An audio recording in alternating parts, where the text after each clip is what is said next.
there we go. We are back in live once again for more Modern Age Heroes. Um, so, to kick things off real quick, can we get somebody to do a recap from last game? Let's see here. That was George. I'll go ahead and do it. Thank you. Okay, so last time we had several people out of game. So Lightbringer and Shone and Xenofreeze were headed back to the main ship just to be on standby, while Pulsar, Hyperion, and Heat Phantom kept dealing with the wasting plague, looking for that pod that had crashed. We knew that it had crashed deeper into the slum area, so we looked around to hail a hover taxi that could probably fly us over there so we wouldn't have to go by the surface streets. Managed to hail one down. The cabbie, Tavern Soul, piloted us, made some small talk. We learned a bit about like the society, especially just absolutely nobody caring about the slums. They're even blasé on like murders that happen there. So it's no wonder that a crashed pod has made absolutely no news, which stinks, but kind of helped for what we were doing, ironically. But we went towards where it looked like it had gone and found that it did indeed crash land by clipping into a building and then plunging into another one halfway up this skyscraper, which was a part of a zoology lab about 50 years ago. But it just kind of went to the wayside because the area around it just got worse and worse, more poverty stricken, and there you go, it became abandoned. So it was crashed halfway in this 30-story building. We went ahead and he dropped us off on top of the building and gave us a calling card in case we want to reach him again.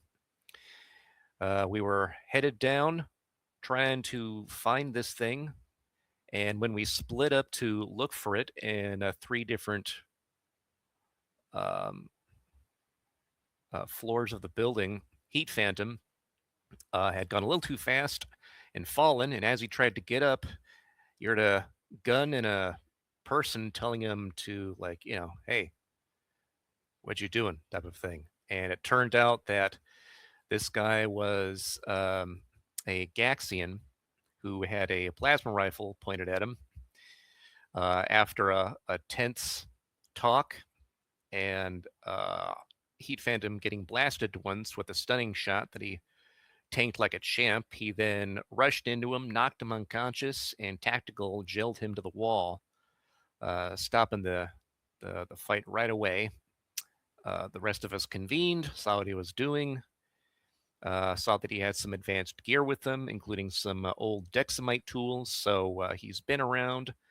But after he woke up, we realized that he was essentially an HVAC kind of part reclaimer type guy, because those things are valuable. And that's what he was doing in the room next door, and he was afraid that we were trying to steal his stuff. But we went ahead and Pulsar like showed him a fake Acer ID, showing him that no, we're not a couple of Heliopolins and a robot. We're a couple of Acer and a robot. That's much better. And that was okay with him. We talked him down. We untaped him to the wall. And then he went ahead and helped us actually look for the crashed pod because he had actually stumbled upon that earlier. We got to it, saw that it had actually crashed and then fell a few floors into the building. So Hyperion created a photonic copy to look around, found out that the pod did not have any breaks, breaches, so nothing is being contaminated outside of it. He then went into the pod and saw that, yep, there are two fully infected dudes there, just kind of sitting there waiting, not doing anything. So we said, okay, let's deal with this. And the guy we talked to, the HVAC systems guy, Scar Veth, he said, oh well, I I can't like take credit for finding this because I'm not supposed to be here. So how about you guys just go ahead and take the credit? How are we going to do that? So we went ahead and contacted Draketh to see what the best way would be to get help for getting rid of this pod. He said talk to Maeve Staravash, who was the officer that Shone had run into earlier.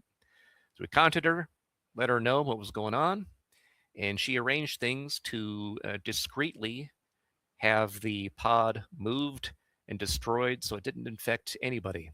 Therefore, we did it. We took care of that situation. And that was that episode. Yep. So obviously we're picking up the next day, right after that, and it is up to you. You, Hyperion, as the leader, you should probably have a conversation with everybody, since most everybody is here, and find out like.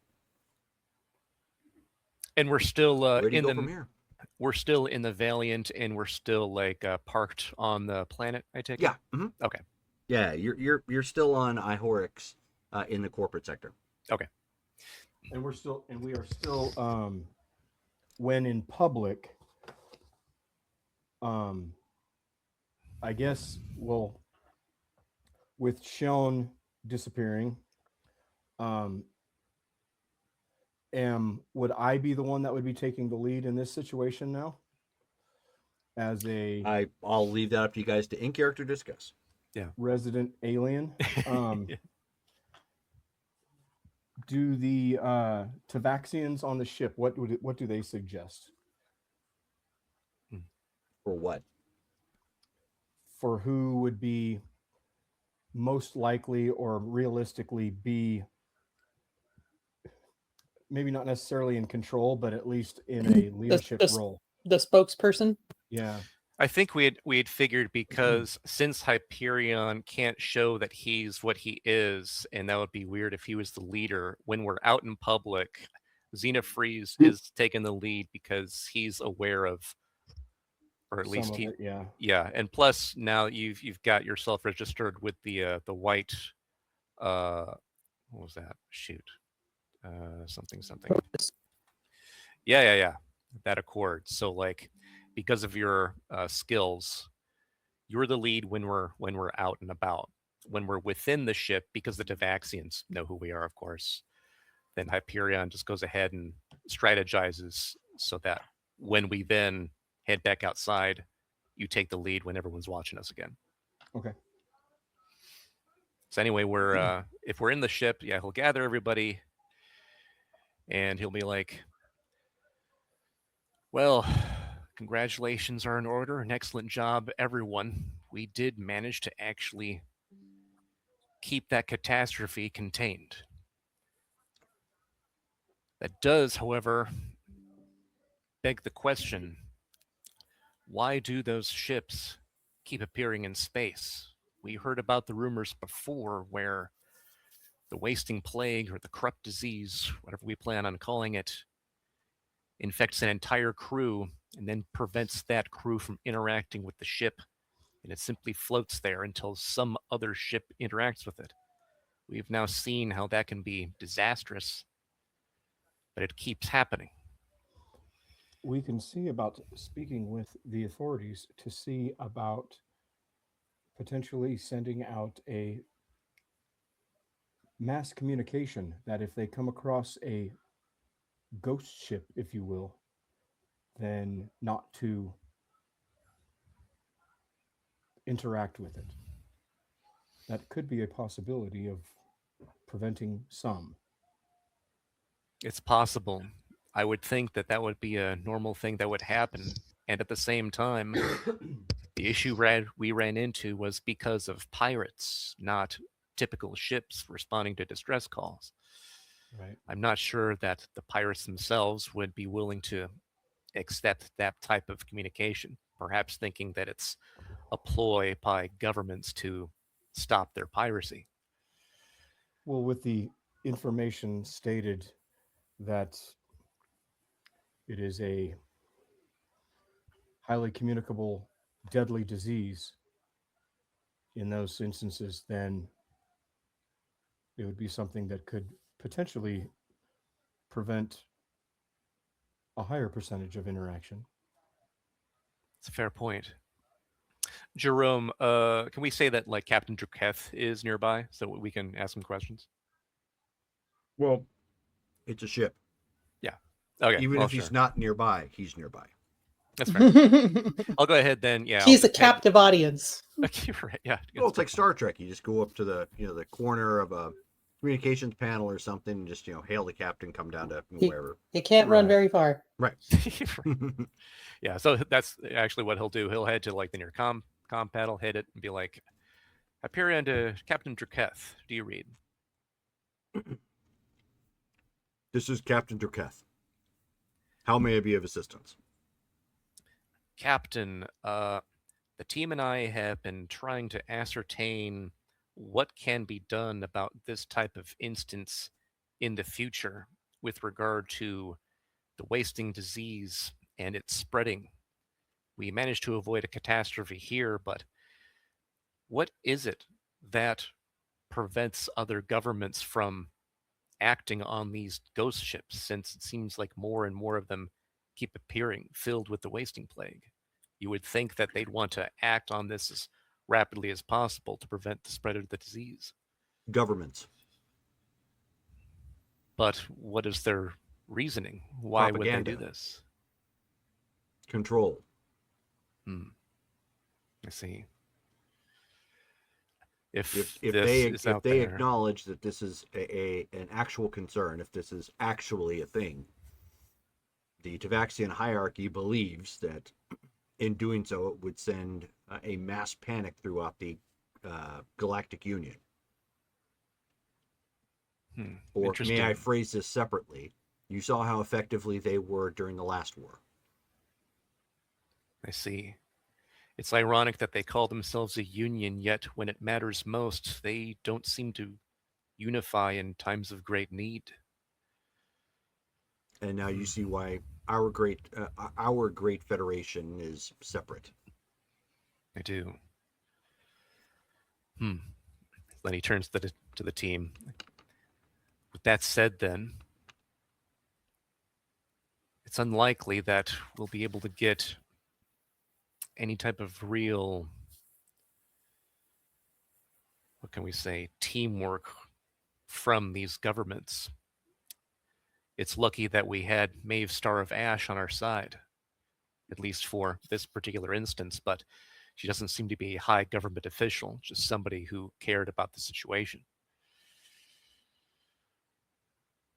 Captain, do you know if there's a pattern as to where these wasting plague-filled ships appear throughout the galaxy? Unfortunately, no. That is not something that I or my crew have been able to ascertain. And the Empire has not seen fit to disseminate that information, if that information is even available.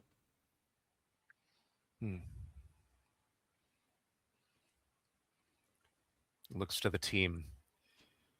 At this point, then, we can either see what we can do about that situation or continue with our original mission and plot a new course so that we can head to Ixion's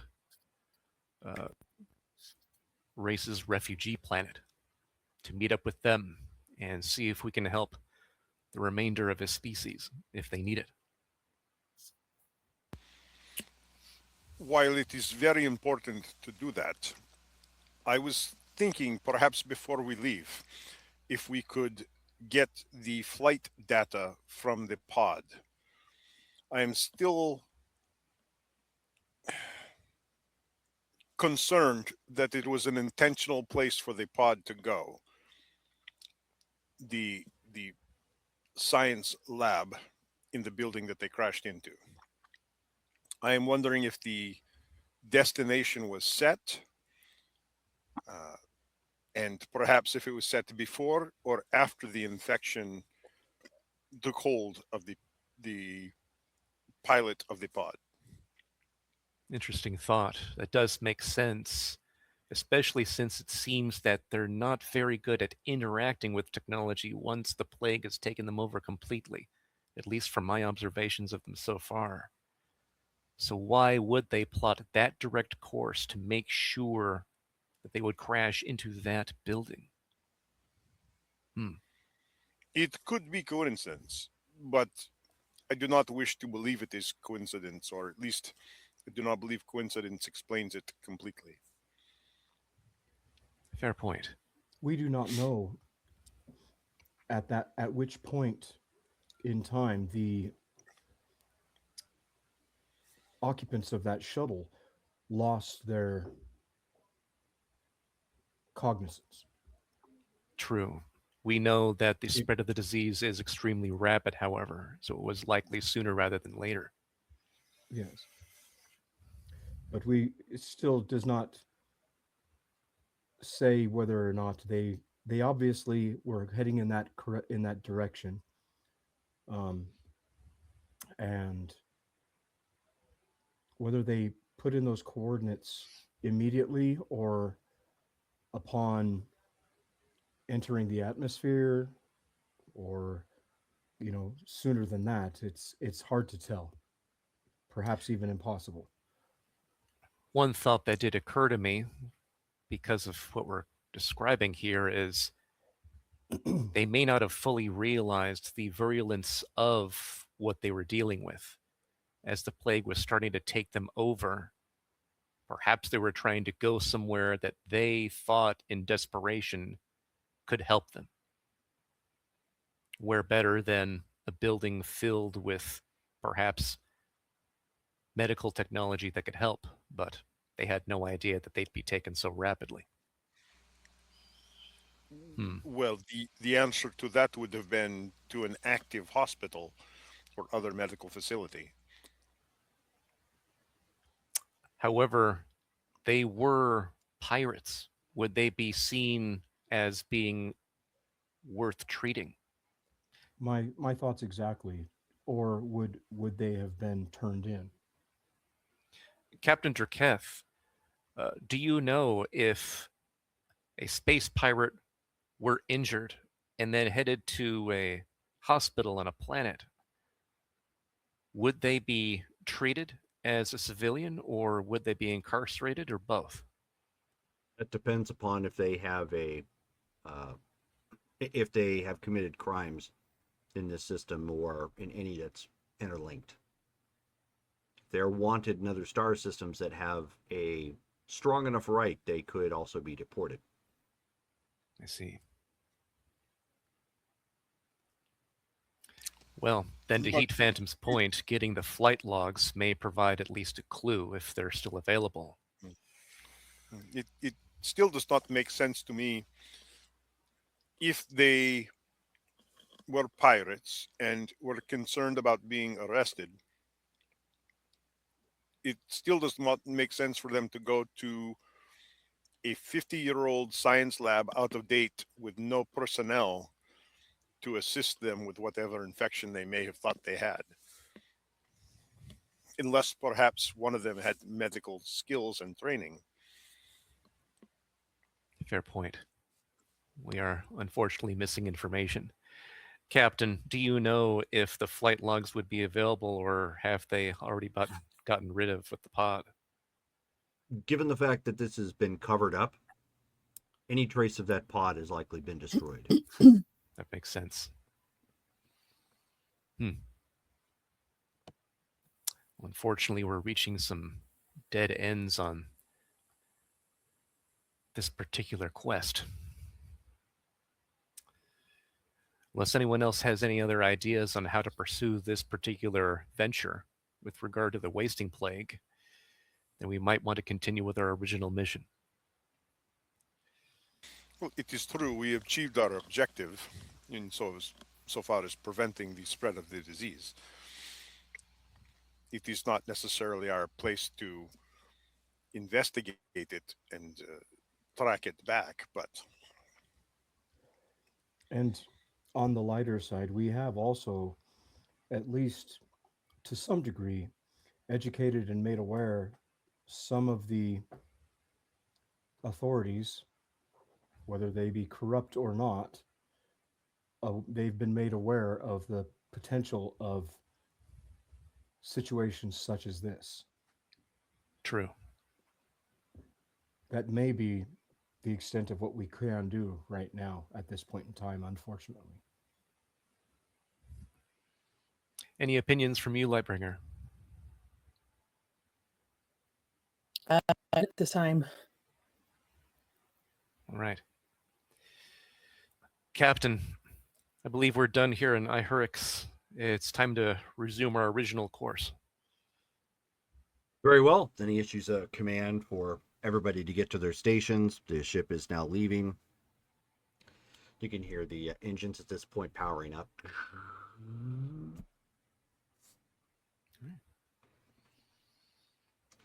Within a matter of moments, the ship has cleared dock, provided the appropriate codes, indicated their flight plan that they are leaving the system, and you are back into hyperspace.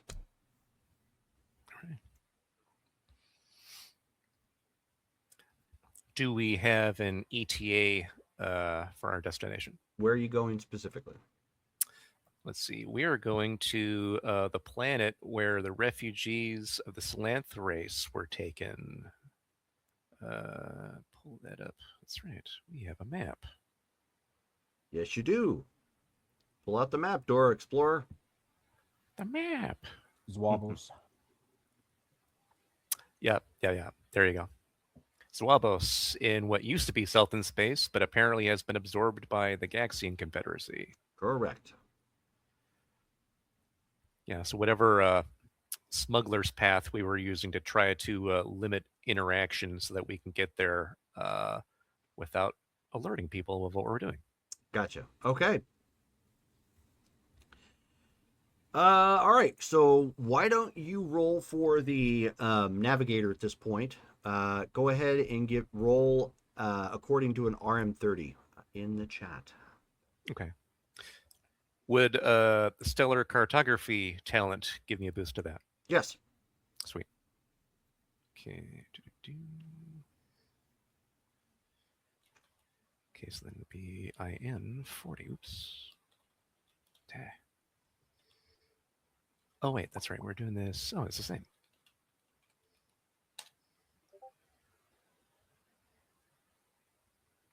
Green feet. Okay. So the first leg of the trip is actually pretty quiet. The ship has been keeping to the lesser known traveling, or I should say space lane.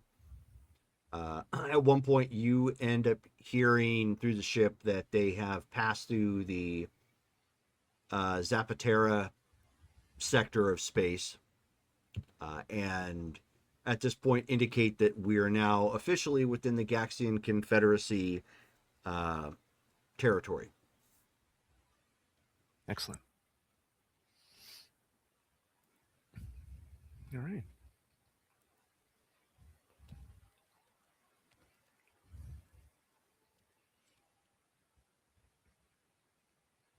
So out of character, if anyone wanted to do possible power stunts, now might be the time to try that out, as long as it wouldn't blow out a hole in the Oh, hull. yeah. I would like to do that. That would be bad. Hard radiation conversion shield. So making a shield out of converting hard radiation into a shield, Correct. like a force field, Mhm. essentially. That's what I'm Nice. trying to do. Okay, I need a yellow. And I'm rolling. Hey, there we go. Now I can use my missile RM30. creation. I can just throw snowballs at her. Perfect. He's a delight with the kids. Mhm. Discord. Perfect. Look out, What are you Buddy doing? the elf. Right.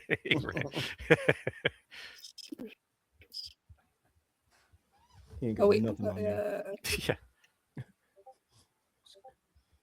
White Ouch. again. All right. As she gets snowed in the It's gonna face. take me 6 years to get this skill. Right. She's like, 6 more "Ow!" years. On your fourth attempt, it's oh wait. Only fourth for attempt red. is Oh, for Yeah. red. Oh, yeah. Once you start, you've got to get it. oh, then you gotta Honestly. get 3 yellow, 3 green. That's right. Yeah, and I definitely walked the red after like 6 months. Yeah.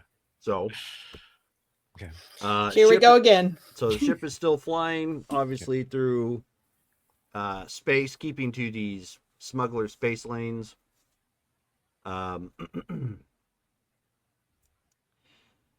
Go ahead and give me another, essentially an astrogation check.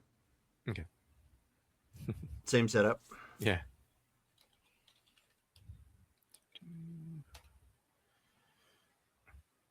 White feet. Let's see. You know what? I do have a number of rerolls. I'm going to reroll that. Okay. Probably a good idea. Green feet. Alrighty. So you keep up, thankfully, keeping the ship safe, running silent when needed. The captain is actually quite happy with this. Pardon me.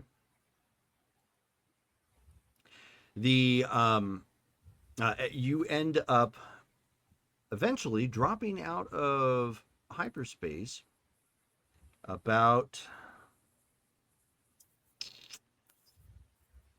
12 hours later, as the ship announces that they have managed to make it to Zuobos safely. And so when the ship drops out of light speed, you can actually see it's a planet that looks very similar to Earth in color and hue and shape. There are, however, several star bases that orbit this particular planet. And you can tell there's a little bit of traffic that kind of comes in and out, but most of that traffic looks military. Can we, like, obviously I would know the direction as we're approaching the planet. Not from the What is- angle that you came in, but you would be able to identify it. Yeah. Well, I'm looking in the direction of Zenri, or Hmm. where it was. Okay. What about it? Is there any debris? Is there No, like no. a It's a separate. asteroid It's a field? separate system. So it's. Oh, so it's quite a ways away then. Yeah, Oh, as okay. far as celestial bodies are concerned, yes. Oh, okay. But For a like ship where- of this kind, it's like an hour at best. oh, okay. But we But it- wouldn't see it from here. Correct. And I'd be like, I might be able to discern, like, hey, it used to be right there in the middle of that constellation, Yeah. but Mhm. it's not there anymore. So it's Correct. obvious to me that it's not there, Yes. but we're not seeing like debris or anything from it. Correct. Okay.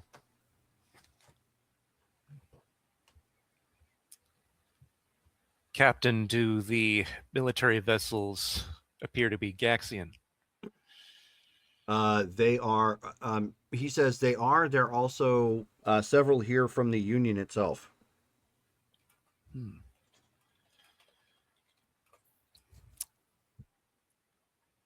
I see. And he's going through a hailing process as the one of the space stations is obviously hailing them, trying to find out what their intentions are, flight plan, that sort of thing. Like he's already starting to go through that. And he finds out, and you actually hear this as he's going through it. You find out that Zuobos is a quarantine zone, class 3, which is the lowest form. So it's not necessarily, due to like disease or anything, but it's like a protection. When they end up when they explain it, it's a protection quarantine. Not so much that there's something infectious, is that they're protecting something on the planet. So traffic is limited. As they indicate, your ship will need to be parked on one of the space stations that orbits it. And now that you've gotten closer, you can actually see that they've got like a ring that goes all the way around the planet. Oh man, Oh wow. that's a mega structure. Oh yeah, 100%. Okay. Yes. Okay. Well, let's get to it. Let's make sure that when we disembark, once we're parked, that we retake our fake identities. And of course, when we disembark, Xenofreeze, you'll be in the lead, especially when it comes to interacting with other personnel. Of course, the goal is to see what we can learn about your people, what their current state is, and if there is anything else that we can learn or do to help this land. Absolutely. I just beside myself right now. I'm so close to what used to be my home. How long has it been? It has been probably close to about 10 years. I believe Wow. that's accurate, right, Jerome? I was there for a while doing research, and then Well, because it took you a year to get to the planet or to Earth, and by that time Zenri had already been destroyed, and you didn't find out about that until obviously after the fact, after being on Earth for a while. So we could say like 10 years. I mean that fits timeline. ish. Yeah. Yeah. Okay. Because that's Oh. when Lightbringer's grandpa stole my ship. Right. Right. Yep. Yeah. So I'll put my hand on his shoulder. No, Just kinda the staring. United States government took your ship. And then Pres- he took it from the President- United States government. President Albrecht actually strategically transported equipment to an alternate location. He stole that ship fair and square from the other people that stole it. Right. It was a hot commodity. Yeah. Well, alien tech and all. All right. Right. Okay. So But so yeah, as you guys eventually dock, of course the Tavaxians are all staying inside. You've gone through a very similar process, although a little bit less formal than when you were in the corporate sector. The protocol seems to be a little bit loose comparatively. However, it looks like they have clear penalties warned that are warned. Like not only do they come up in the ship to warn passengers or whatever have you, after you've docked, they're visually much like holo displays or whatnot in the dock that like rotate around. Oddly enough, almost every violation results in death. Dang. Very few of them say like fine or like imprisonment or something like that. Most all of them are like do this, death.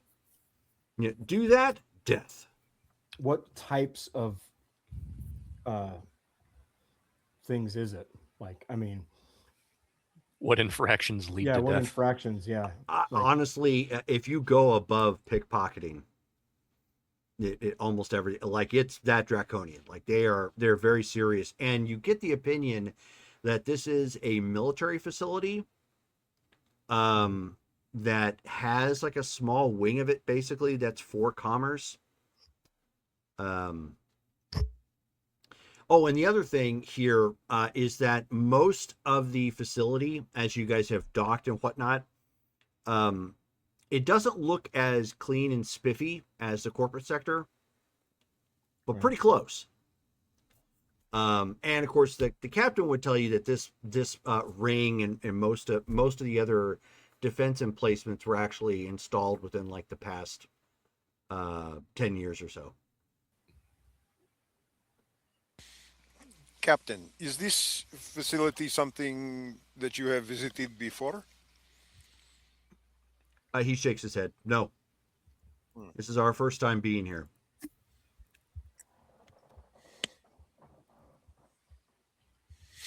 then perhaps I might ask a further question of in the previous port, you had several different interactions with the port staff and other members of the area. Are you familiar or do you have knowledge of the types of interactions that are required here to operate He sufficiently? nods. We, according to what we've been provided in a download, it indicates that all standard Galactic Union laws are in effect here. So they're likely a part of the Union through and through. But are you planning to use any of the earth supplies that we brought to lubricate the wheels of the machine here? He says, given the fact it's a level 3 quarantine, probably not. So we should not attempt to do that either. Excellent. That would probably be wise. I will leave it up to you to decide. We are at your disposal as always. But consider the penalties that they have listed. Seems not worth taking that risk. Does Distribution of bribery hot show up pockets? anywhere on the Yeah. list? Oh yeah. Yeah, bribing any sort of military government official, execution. Right. Like they're just, for whatever reason, they're not playing around here, and it's kind of intimidating. Speeding, jail time. Yeah. Yeah, I mean that would probably get you like, you know, a limited imprisonment or something, depending on what happened while you were speeding. But yeah, it's like I said, anything above pickpocketing, you are in deep. Strangely enough, murder though is just a fine. Right. Those wacky aliens. I know, right? Okay. So what are you giving for your listed reason for coming to this planet? Being on a long time scientific excursion, coming back to this sector, seeking to find Salanth officials.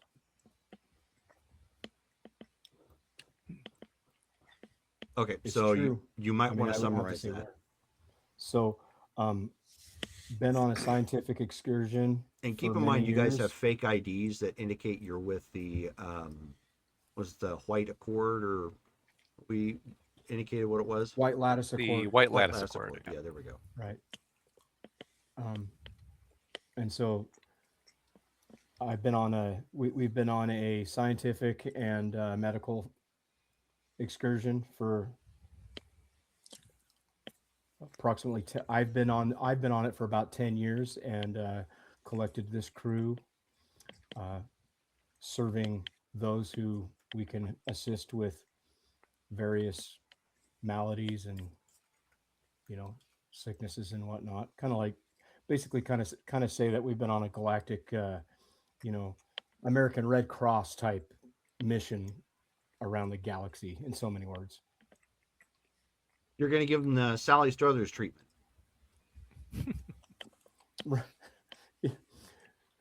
Yes, but hopefully we don't look as blatantly offset that she did compared to the Ethiopians. Yeah. Okay. Right. But no, Matt, just Matt, you're seeking going to need to aid mute and- your mic. So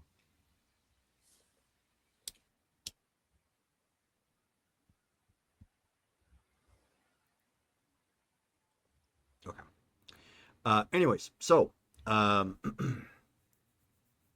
all right, so you are on a fact-finding mission for the White Lattice Accord. with a little bit of personal interest, because hey, I haven't been back here since Zenri was destroyed. How much of that do you want to openly confess in your charter? Hyperion would suggest that maybe not alluding to that, because that might not fit with the fake ID, the more official we seem, probably the more leeway will be given. Did I have Did I have an identification with the White Lattice Accord? You did not know. No. That's why it wouldn't. I've been working I with thought them as a yeah. I thought he did. I thought they He got has a fake ID that does, yes. Oh, Oh, He right, that's what I himself was asking. knew. Right. gotcha. I have a fake ID that says I'm with the White Lattice Accord, Yeah. but it's not a fake ID for my identity. Correct. It's me, but as an official from or as a representative or member. You just or happen to whatever. have the skills that you could probably fake it, but yeah, you were never officially a part of the White Lattice Accord. Right. Okay. Then never mind. Okay. So keeping it way more straight then, which is probably smart. Okay. They don't seem to care too much. Based upon what you've indicated to them, they're just like, oh, okay, fine, sort of thing. They also can tell clearly you are a member of that race, despite the way you're coloring, which throws them off a little bit. But that being said, everything, they look at your IDs, they check it out. They don't run it or anything. It's clear that bureaucratic bloat is ever present in this particular area. And they, given the fact you are not presenting as hostiles, and most of what you're saying, you can fake it till you make it. The ID really is only there to help cover the knowledge you already have. You could still, it's basically like Simon Tam pretending to be a doctor. He's not a doctor anymore. He was, but he still is actually a doctor, and he has all that information. So yeah. As soon as he lost his credentials, it's not like the information went. Exactly. Yeah. So you get in without much of a problem. You take the next shuttle down at this point. And as you're taking the next shuttle down, the it operates like a bus. It actually comes back and forth every top of the hour. And as you're descending off, you can tell as you're doing so, you actually end up seeing something running along, almost like it's on runners, along the megastructure that encircles the planet.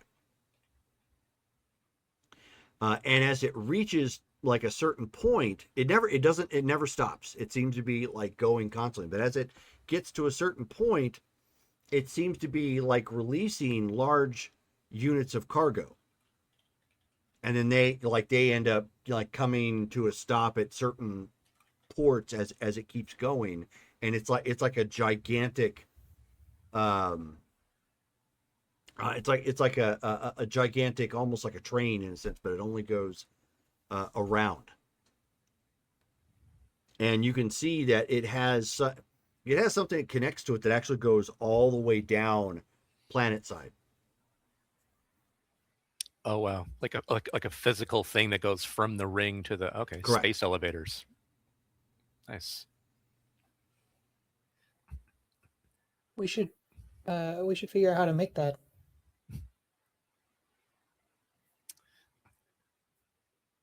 That would be incredible. The technology necessary to make this structure and everything a part of it is hundreds of years beyond what Earth currently has. But Speaking of course, of which, the shuttle's coming down. Sorry to interrupt, but the shuttle's coming down. As you guys are obviously commenting on that. Yep. Again, planet looks very similar to Earth. Atmosphere, looks breathable. As you're touching down in the day, blue skies, a little closer to ambers and purples as it's starting to get nightfall. But as you're coming down into one of the arcologies, which is a domed, large domed city that has actual like a bubble over it with a large kind of metal base around it. You can see that this particular arcology sits right off one of the oceans. So it has several docks that are connected to it and a long dock that kind of comes out almost as if it's one long pier. And it just kind of seems to be going off into the darkness as you guys are touching down. As you touch down, Was there something like this on Zenri? no, Similar? nothing like this here. Nothing. Which Okay. which is completely foreign to what you're used to. Had I in my travels before going to Earth, had I ever gone to Zwabos? Why don't you just roll 1d10? Odds you have, even you have not.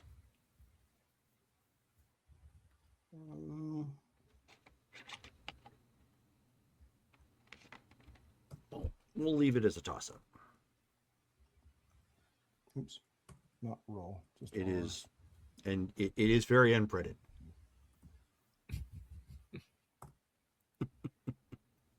Three. Okay, so odd. So yes, you have. Okay. When you This were is all new here, development. Hmm. yeah, when you were here, this was the outer ring was mostly complete. It wasn't actually completed as of yet when you were last here. Okay. So they were doing this prior to Yes. Zenri being destroyed. Yeah. Okay. The space stations that orbit it as well are newer. But the ring itself, was still being completed well before Zenri got destroyed. Okay. Then I let everybody know that, it seems they have made significant advancements in the last decade or so with the ring, and it was under construction effectively when last I was here. And this is all new down here. I'm assuming the city was not domed beforehand. No, it was not. Okay. Well, was this a prime? I mean, because we were south in space, but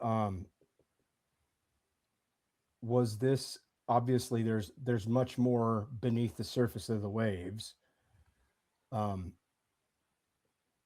But did we as a people have did we regularly construct cities above ground, or was that usually just like an accommodation for people that were here or something Correct. like that? So it was, we would be there, but then we go home to the water. Correct. Kind of thing. Okay. That is exactly correct. And I kind of fill everybody in about the status of all of this, and this long walkway pier thing is all new. It's interesting. And you can see, I mean, it really does resemble kind of a long pier / highway. Like it has regular lights that kind of overhang and whatnot. So clearly it's for travel for some reason. As to what, it's unclear. Ship, of course, touches down. It's a small little, effectively an airport here. They've got, it's already expected that most everything you've done was done up in space as far as customs are concerned. So really it's just a matter of picking up your baggage and picking up or bringing in your baggage and leaving or whatever have you. There are a few advertisements here. The best way to put it is this is like a regional airport that's just big enough to have like a 2 or 3 port terminal. Okay. So it's not huge. It's got some advertisements, probably got a little cafe here, obviously some vending machines, and it's got, a moderately sized wait area for people who are, flying in or out. But that's about it. And as you touch down, most of the people here are non-Salanthi coming around. They have that, most of the people that are coming in with you have that look of like they're probably beginning their workday of some kind. Like they clearly most people here don't give you the impression that they haven't been here before. This is for whatever it is that they're doing. This is a part of their routine. Before we go further, Hyperion will sub-vocalize to the comms. Lightbringer, if you could crown us, please. Of course. Oh,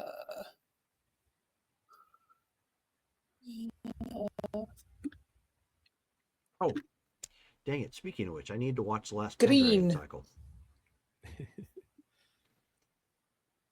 Ding.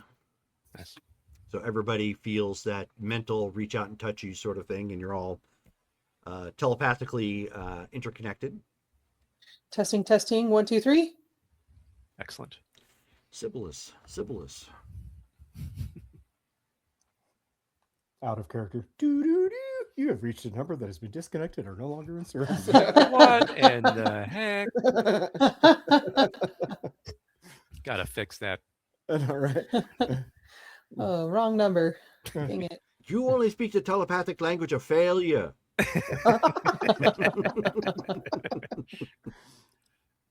did we get him?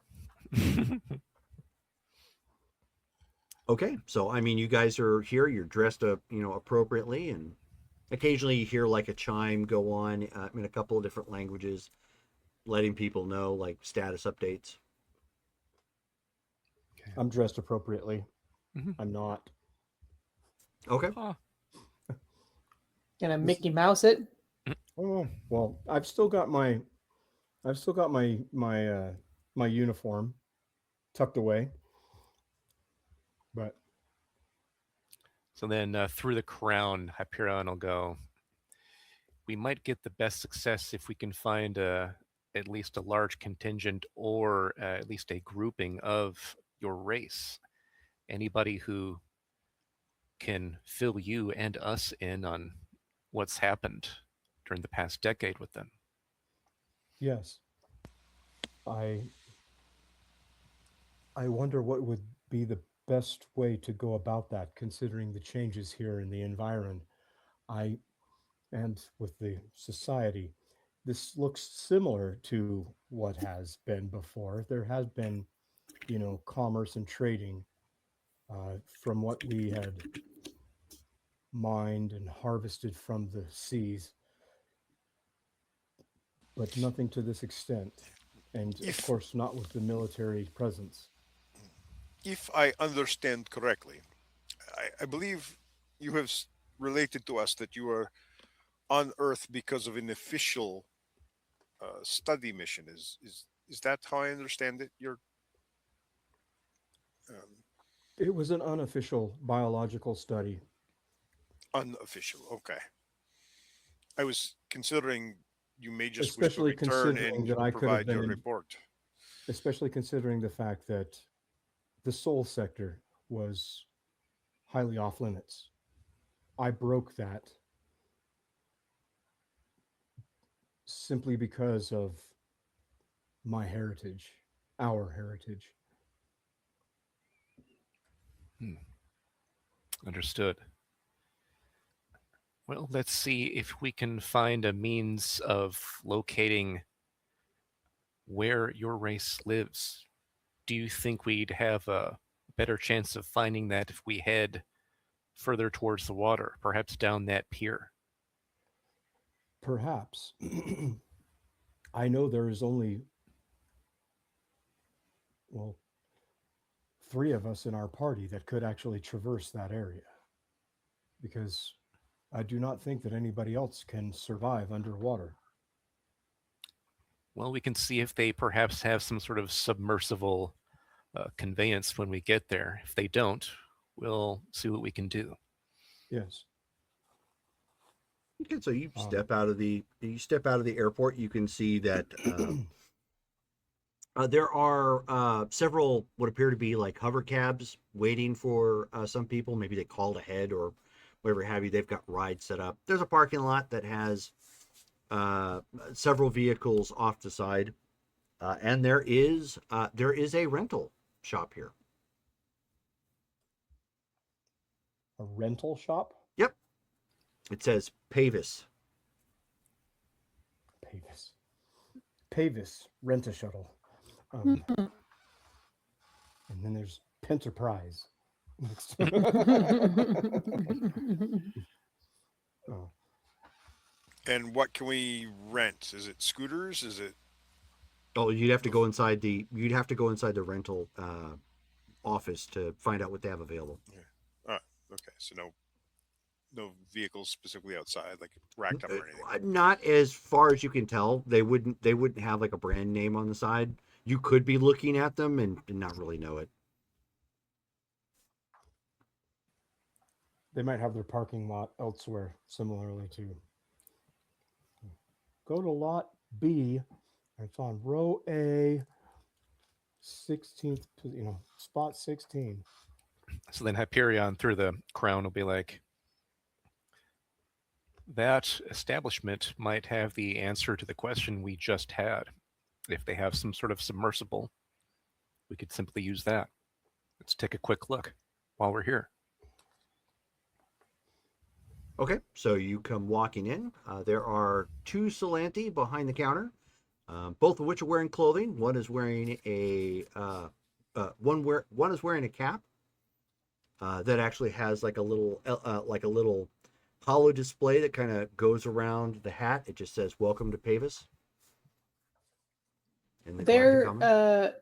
Are they like humanoid shaped, Yep. or are they okay? More common colors, right? Weren't we usually bluish greens, like colors of the Mhm. sea type? Correct. Yeah. Adds to camouflage and protection Yep. for what Which- predators there Which may be. means, Derek, you have just walked in here naked. Well, on our planet, you had already established that clothing was not typically worn. Yep. Just giving you a heads up. It's not like I have any genitalia, so not that's visible anyway. Not humanoid genitalia. It's not a big thing to Salanti. I mean, our father figured it out somehow. Yeah. So as you come, as you walk in, they both gasp. Well, was this something that was normal? Was it? So let me backpedal then a little bit. Mm-hmm. Then was it in these situations? Was it normal for somebody to be wearing clothing? It Of was us. it was either or. Okay. So it wasn't something You've like been away it a wasn't while. uncommon. What's that? You've been away a while. I was gonna Yes. say, yeah, it's been 10 years. Maybe things have changed. Yeah, Well, and- you're very clearly starting to run up against some cultural shifts that you didn't account for. Right. Okay. Yeah. I think maybe I'm guessing here, but I'm thinking it's more color related than clothing related. Like More a than pink likely flamingo, both. you're More than likely both, then, if that's the case. So they look as you come walking in, and one of them kind of ignores you to like look for somebody else who might need help, and the other one is just like, "Sir, please put something on." It has been some time since I've been in the system. Is it now required that we wear humanoid clothing? Yes, it is a law.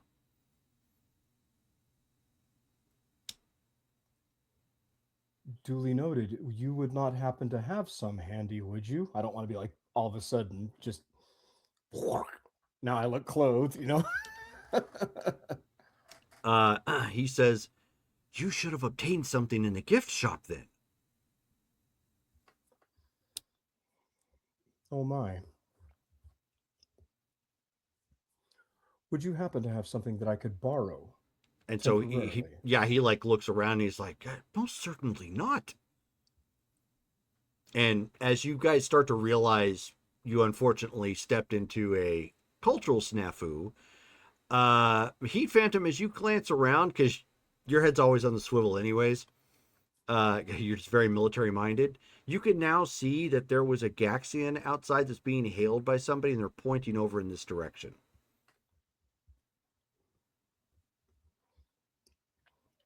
Do you have a restroom for the bipeds that I may step into, and perhaps one of my group can go and acquire some clothing for me? And so he just kind of does like one of these numbers real quick, like points off to the side, Right. showing you where it's at. And I say to I say to as I'm walking that way, I look at Hyperion, and I say, "What did we say your name was? I can't remember off the. I don't. 55. That's right. 55. I have it written down right now. 55. 55. Please take some credits and go acquire me some clothing from the gift shop." Of course. There may be a response already on the way. Duly noted. I hope that this is not a fatal mistake. Nobody saw that one. So then But I Hyperion step will in, yeah. so Hyperion will go ahead and walk, robotically over to wherever the gift shop is. Okay. So basically, you have to go back out of the rental terminal and just right back in the terminal, and it's easy to spot. It's it's like they have a small little kiosk right next to and you see these in airports all the time. It's like it's not like a full room.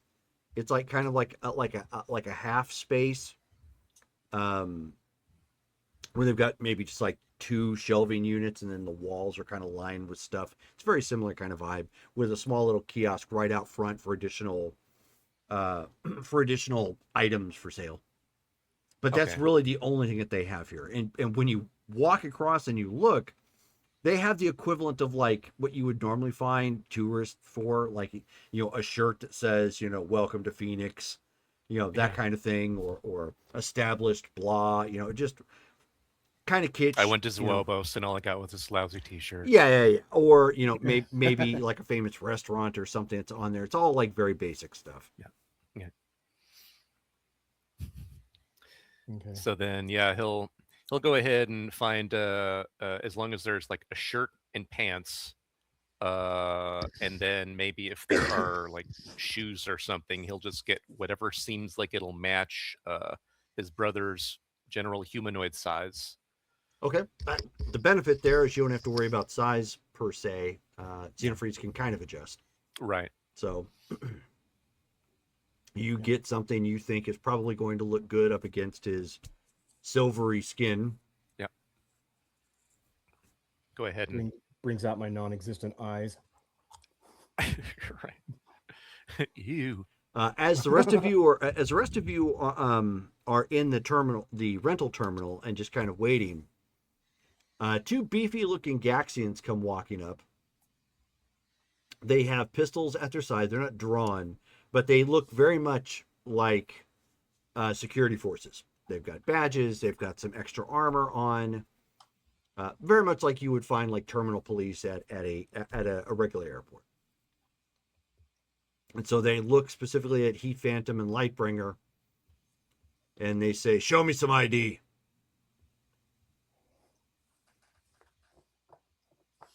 I will pull out the ID that we got made Okay.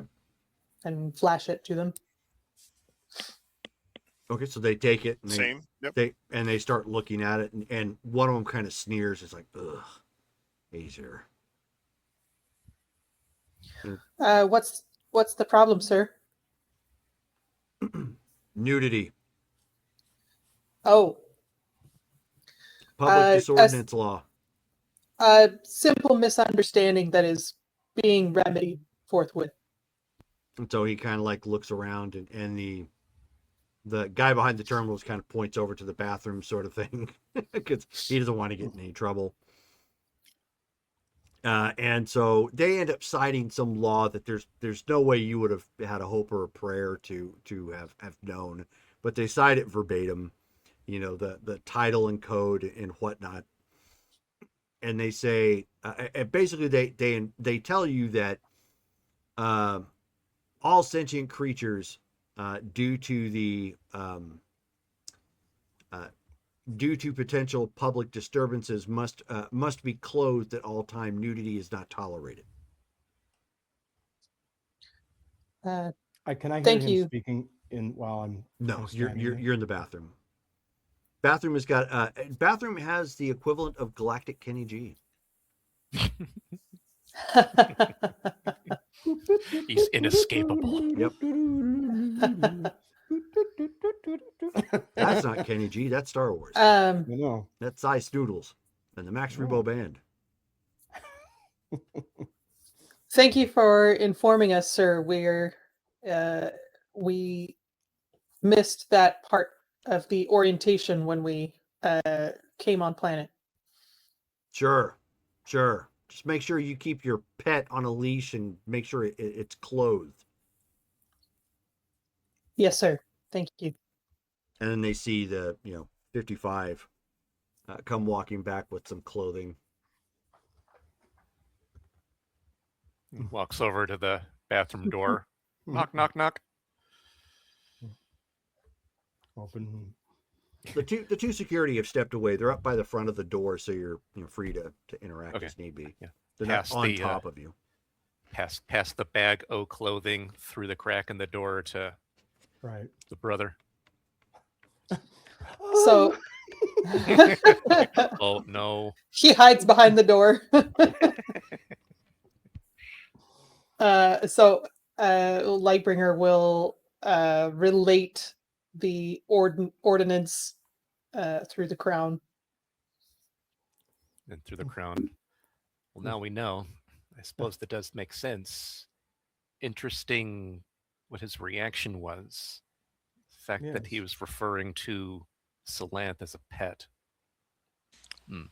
Phantom wanted to look at the Salanth attendants in the business and see how they reacted to that. Oh, they didn't react. They're wearing clothing, so it's very No, clear. to the pet comment. Oh, they didn't react at all.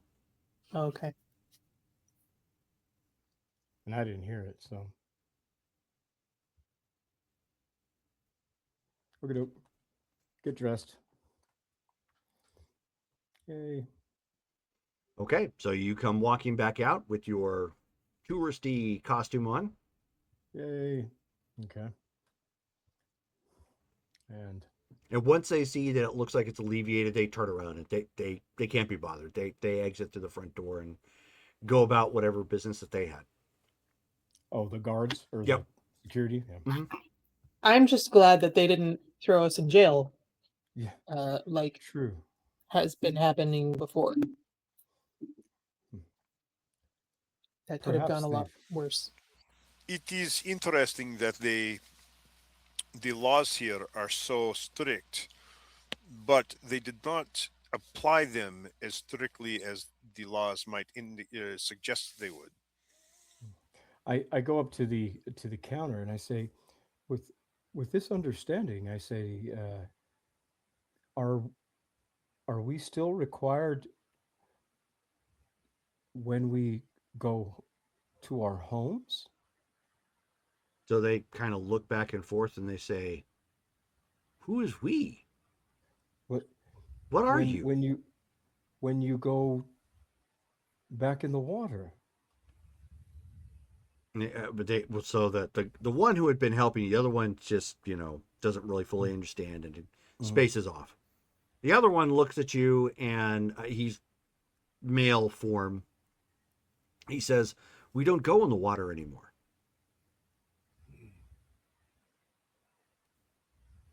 This is very peculiar. I the I have been off planet for quite some time, almost 10 years now. Why do we not? That was our home. And so, yeah, he looks at you again. He's like, who and what are you? I am Salanthi. Because keep in mind, you don't look anything like it. Yeah, I through the know. through the crown. Then Hyperion would be like, "You are the only cybernetically enhanced Salanth in existence. Your look to them is vastly different. They probably don't see it." I do have a genetic anomaly, and I do, through science and technology, I have acquired additions to my body, but I assure you that I am Salanthi. And Okay, so I kind of just like, not threateningly, but kind of blob my hand and come back. I say, as you can see, was there how was it that we used to greet one another formally? Like, was there something Yeah. like where we would Sound. actually like just sound? yeah, sound. And Mhm. It's like goes back to the whale thing that we talked about Right. way back at the beginning. Right. Okay. So then, even though it doesn't translate or project as well, it's still understandable, I would assume, on land to some degree. To Yeah, I mean, it would be the equivalent of us yelling underwater. Right. We Like would you hear- understand it's a yell, but it's going to be greatly distorted. Right. But we'd be able to tell, like, it would be obvious that that was a human that did that. Mhm. Right. And Yeah. so I basically kind of like almost effectively sub vocalize and be like, and just say, Okay. see, I am Salanthi. And so Just something is, when you do that, they both look at each other and they're like, why do you do that? how old are you? And so he's like, I don't think that's any of your business. And please keep those bizarre grunts to yourself. That Now, is did our you natural need language. a ship? That is our natural language. And That is the so way we communicated under the water. so the one, came walking over, and she, appears to like whisper in his ear, the equivalent thereof. And so he goes, oh. And so he says, I am sorry, sir. I did not realize it was a handicap. How can I be of service?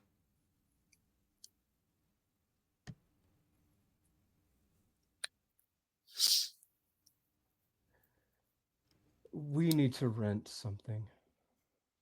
Perhaps. And so he says, given your retinue of individuals, and he's now speaking like you have a handicap. So he's It is speaking a little unnecessary. slower, more deliberate. It is unnecessary for you to speak slower. I do not have a mental handicap, I assure you. Okay. So we have several different types available if you have the credits. What are you looking for? It looks like you have several people. And so we do have van models, or we have stretched vehicles. Which would you prefer, sir? Subvocally. I am not a hostile person, but I have never wanted to kill another member of my race so much in my life. Over the crown, Hyperion would be like, There you. keep understandable Yes. that you're reacting that way, but keep in mind, it seems that your race has gone through a massive cultural shift. Absolutely. It is just so hard to understand It's your how it's your Dexamite showing through. Yeah. Your Dexamite is showing He, through. he purposely forms the nose and points it up just a little bit.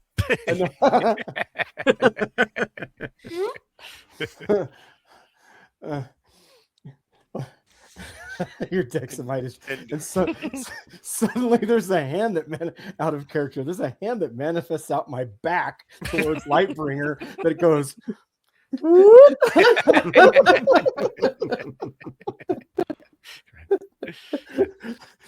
the Crown Network,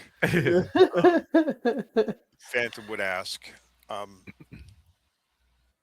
am almost wondering how much time has actually passed here. I mean, you say 10 years that you are on Earth. Um, what is the date that you left? And then, out of character, is there a way to see the current date? Oh yeah, there's a clock. There are clocks up here, much like you would find in any airport terminal. Does it? Or Does it? business. So he mentions that, and I look up at the clock. Does it match up to approximately 10 years? Great question. Why don't you give me a reason check?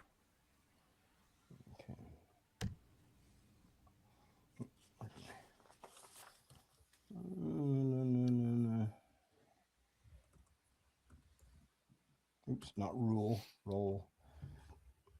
Hmm.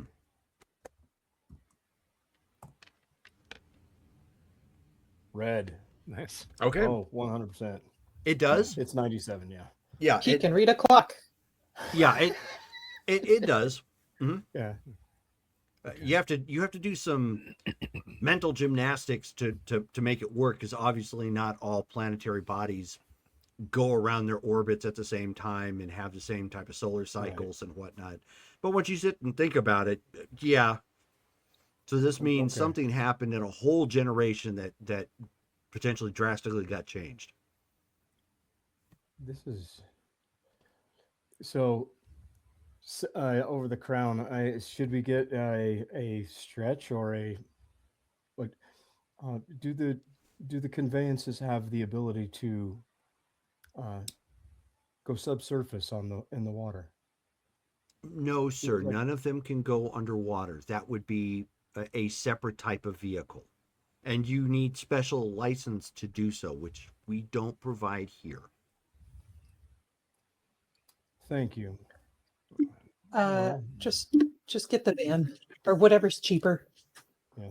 So do that then. Okay. Communicate that. So for the rental for 3 days at a time, it's going to cost you 1,000 credits. Okay. And they show Okay. they show visually the model like on the screen, so you can kind of select through it. Right, Yeah, it's right. a nice hover van. It's very similar to what you might find like an AV4 from Cyberpunk. And that's for 3 days, you said? Yes, for 3 days. Okay. And how many credits did the clothes cost? 10,000. Oh, yeah. 10,000 credits is what we had. 5 total. 5. Okay. Yeah. Yeah, I've been keeping a running total. So let's see. We're now at 8,850 credits. After the 1,000? Yeah.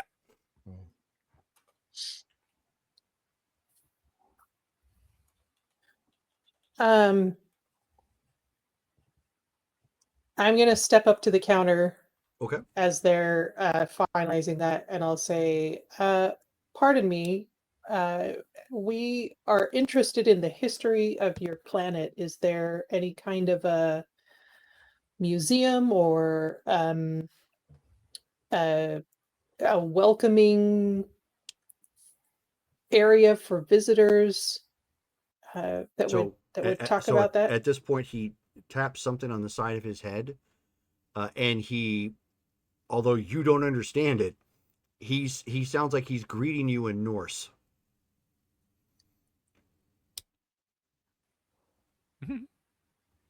Yet she's speaking the same language that we were just speaking. Yeah, common tongue. Uh-huh. It's clear. Um, It's clear, based on her ID, he's trying to speak to her in a language that she would be familiar with as a way to overperform his customer service. I'm going to bow and say, I am honored, but considering the rest of my group, I prefer to speak in a more universal tongue. Okay, so he, takes that off and he says, "So how can I help, ma'am?" Is there a map, perhaps, for visitors of tourist locations? Of course, we have the same map in this particular facility that you can find in the front of the of the shuttle terminal. All you have to do is touch your data pad up to it, and it will remotely link and provide you with the map, as well as several advertised hotspots for anybody visiting for local cuisine, shopping, or any other attractions that we might have in the city. Thank you very much. Is there also a guide for social rules, considering it seems that we are at a disadvantage? Prefer not to make any further mistakes. Unfortunately, no. That is not an official job, I think, that is supported here. We certainly don't have that. And I would urge you against doing so once you go into town, for fear of somebody taking advantage of you. I see. Well, thank you very much for the help. We apologize for the inconvenience earlier. And so he nods and offers a smile. He, of course, he's obviously equating that to Xenofreeze's handicap, quote unquote, which, despite being slightly insulting, at least it's an easy way to play it off. So somebody comes around and brings the hover van up to the front of the rental. So they've got the door, it slides out. He's a crystalline shape steps out, and as they kind of approach, it's almost as if you're hearing crystal wind chimes.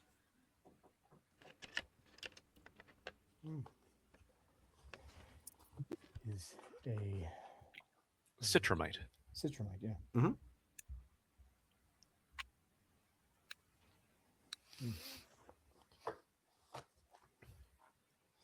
So So there's a great variety of races around here. It does seem to be multicultural. The people that got off of the conveyance that you were just on were almost all non-Salanthi. Are all the people that we see in, I guess we've only been in this one shop, but like, Correct. does it appear that the people that are employed around here are all Salanthi? No, Okay. majority, yes, but not all. Okay. Well, let's download the map and see what we can find. we need to see if we can find an elder. Okay, So- so you, without a problem, you get the map downloaded. It comes up to your data pad. A little chibi Salant comes on and is speaking in common, and it's very Japanese oriented. Like it's very like cutesy. Like I said, chibi. It pulls up. It's like a Like- a mascot. Yeah, like it pulls up on a map, and in a very kind of squeaky like voice, it's like, oh, check here, and for this and that, and here are some fun restaurants, and then it, when it pauses, it's kind of like Clippy in that sense. It's there, you can press it and ask it something if you need to be, and when it sits idle and it's waiting, it's just like,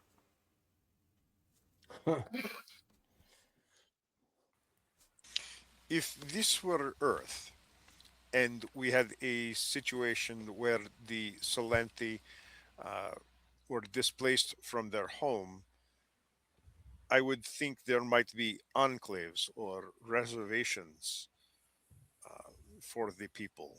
Is there anything on the map that is similar to that for the Probably Salanthi people?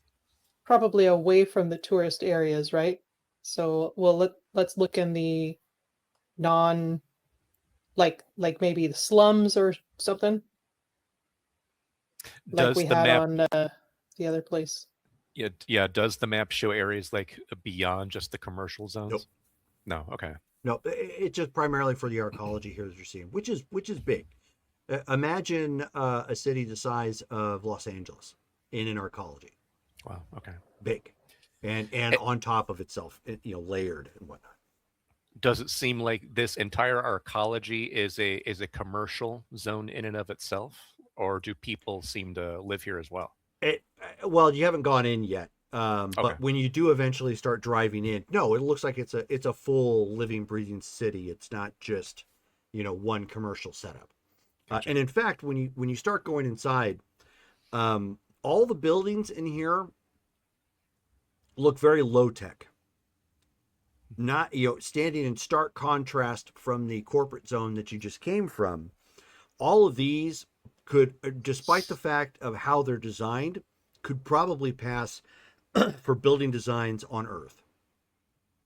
So they don't have anywhere near the flash or the glamour or anything of that nature. Of course, you see some signs that billboards, advertising, that sort of thing. And occasionally, once you get inside the dome, you'll see like other hover vehicles, flying above head, similar to like helicopters that might be monitoring something or whatnot. As you pass by certain buildings, the interesting thing about some of these buildings, and it's almost a dead giveaway. Some of them, of course, look like hotels or apartments like you would normally see on Earth. And then occasionally you'll see like a structure that's, 15, maybe 20 stories high that looks like a sealed, almost like a sealed megastructure in a sense, although not, 30, 40 stories, 15 to 20. But it's almost like it was combined with an aquarium. So you'll see like bubbles that kind of come up along the window seam and whatnot. It's like a complete, tank of liquid of some kind. Then approaching those over the, I'm going to say that Hyperion's the one driving because he's Sure. the robot. He'll go ahead and be Yeah. their chauffeur. Okay. Sure. And over the crown, he'll be like, Xenofreeze, do you think buildings like that would be where your kind live now if they don't live in the sea anymore? It would make sense. However, bizarre as it is to me, because we do need the contact with the water or the semblance of such. The seawater on Earth is as close to what my home planet was, but not exactly. Salinity and that is a little bit different, but it wasn't exactly seawater, but close. It seems that your kind have far fewer freedoms than they used to, and they're under the Gaxians' purview. So they might be adding additional control and forcing your race to exist within these buildings rather than free in the oceans. Do you think it would be wise for us to at least look around to see if there are any larger structures that have buildings like this, or what would you like to do? We are here mainly to see if we can locate your species and understand what happened to them. Yes, I would like to. We were on good terms with the Gaxians. This is bizarre if that is actually the case. But as we've all noted, I am very uninformed with the conditions currently. Let me just speak up a little bit, Derek. Maybe pull your microphone a little bit closer. Unfortunately, I am very unfamiliar with the conditions currently. It's so very odd because of our, peace with the Gaxians. Prior, anyway.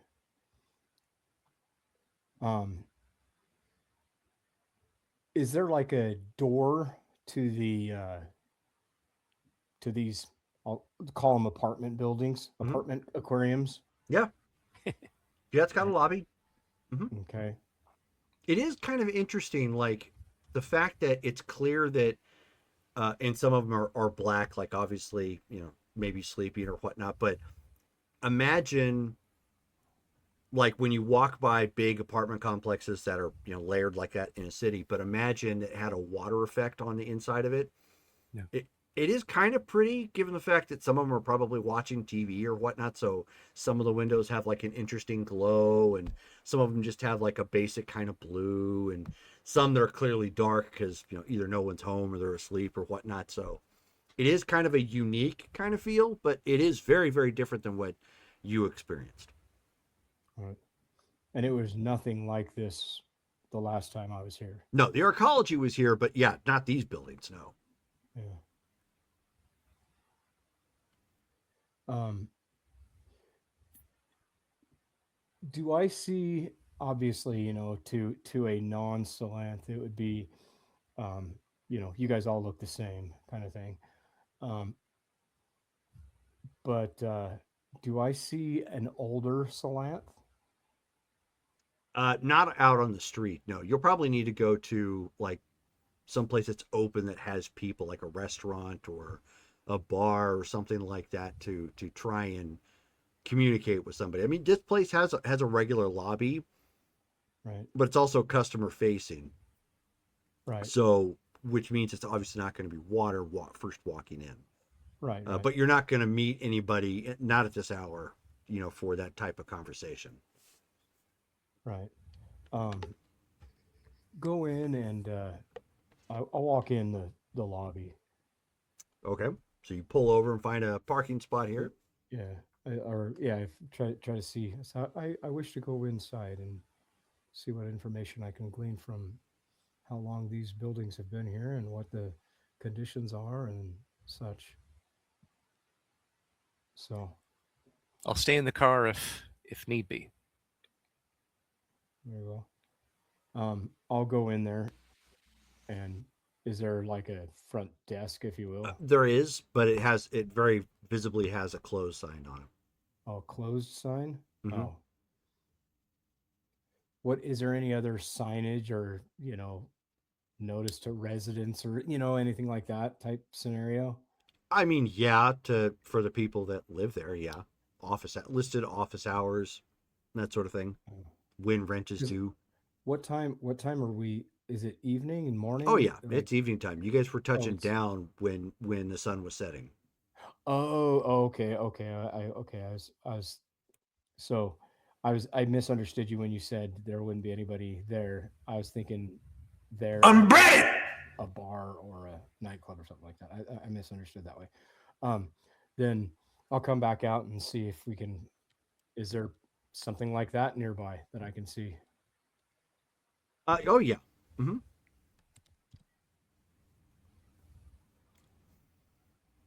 And just down the street a piece, there's a shopping center. Okay. It's got it has an energy recharge center, specifically for like the hover vehicles. That's like its centerpiece in the parking lot. And then the strip mall around it's got like a small little pub, a couple knickknack shops, like the equivalent of like a Dollar General. Okay.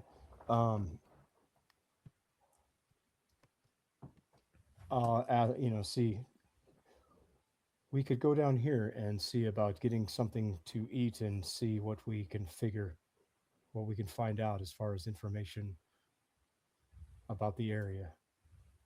We may be able to I may be able to find an older Salanthi that could give me some insight on what has happened that may in some fashion maybe a little old school, if you will.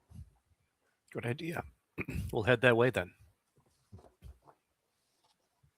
So go ahead and drive to that shopping complex.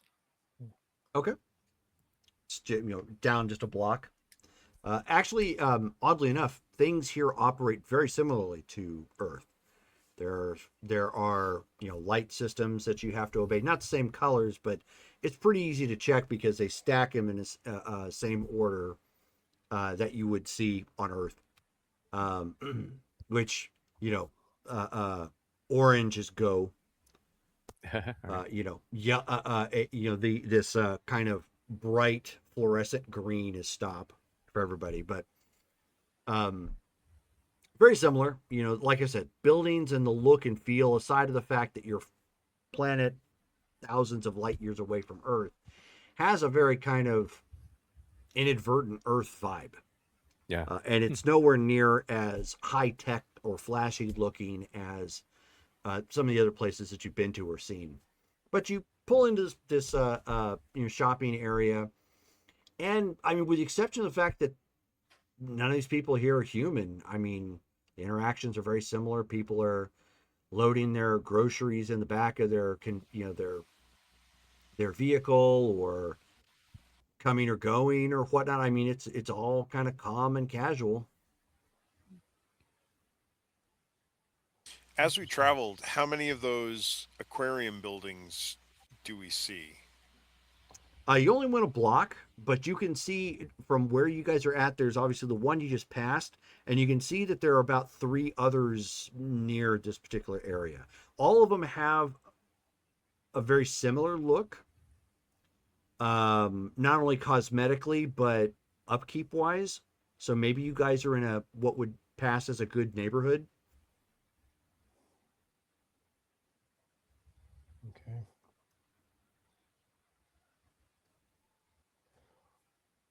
Okay, so hop out, and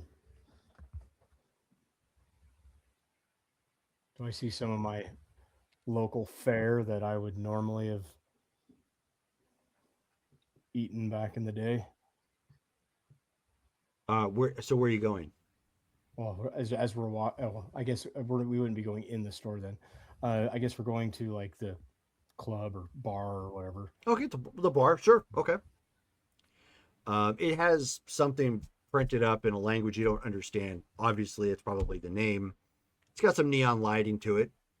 Mm-hmm. You can hear fairly loud music playing.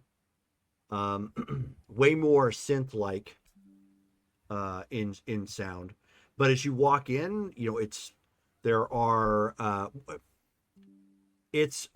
flooring that looks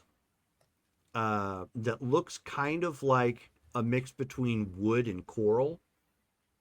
Mm-hmm. That may have been like polished down and put like a lacquer over sort of look, so it does have a little bit of a aquatic kind of vibe to it.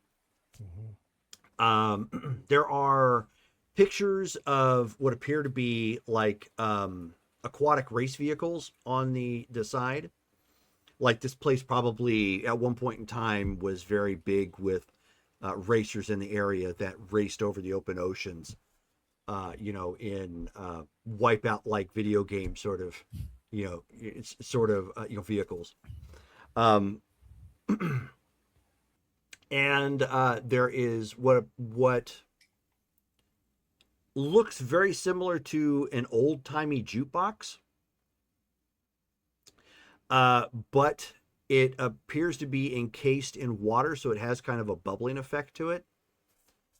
And instead of having like CDs, it's actually pulling in a similar manner, like you watch the old records like Touchdown or whatnot. Like, it's pulling the equivalent of that from which you would actually know, Xenofreeze, that these are kind of like the aquatic version of records. Again, Okay. it's another type of like coral or something that your people could press into records, although smaller, and contain the appropriate information like a CD, and like it pulls it up, sets it down, Mhm. And because it's encased in water, obviously it's adding to the synth sound effects that it has. Okay. Look around and see what the, what the age range is in this place. Like, is there anybody looks a little bit older? Yeah. You know. Yeah, there's definitely there's definitely some older people here, not members of your own race, but there are definitely some older people here. Everybody just they're sitting down, they're having a drink, or they're enjoying the equivalent of like seafood, and whatnot.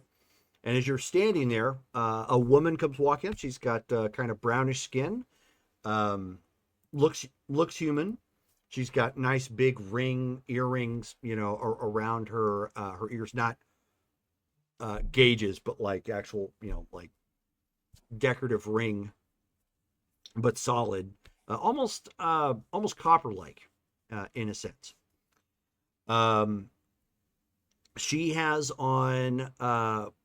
She is kind of hippie, not hippie as in peace vibes, but hippie as in like she has got birthing hips sort of look, sort of thing. She's wearing kind of a loose fitting top that actually has the logo printed on one side. And she has the equivalent of tight fitting jeans. Obviously not denim or whatnot, but very similar, but more cargo like, because they obviously have other pockets that are serving for a utility purpose as well. She comes up with a data pad and looks at all of you, and she says, "Is that going to be all of you? Just 4?" Yes, please. Okay, right this way. And she just kind of walks, and she's got a natural sway to herself. Very clear she's been doing this quite a while. And the eyes of some of the other patrons in there obviously catch her movements, so it's clear that she's got a technique to help drive in some extra tips. And she, but she has some good customer service skills as she's kind of talking to some of the people, just making sure it's like, "Oh, you all right?" sort of thing, as she's making sure you get to a table, you get set up at a booth. She's Yeah. Aesir, you say? No, she has brown No? skin. Oh, So she looks to everybody, and she says, "So are you going to need menus? Do you know what you'd like to start off with?" s- I cannot speak for my companions here, but what Salanthi fare do you have? She says, "Oh, we've got some of the best," and she lists off like a couple of what would normally be prime dishes, fish from the sea and whatnot. Right. She says And they're then, they're a little out of season, so don't mind the price, but they're definitely worth it.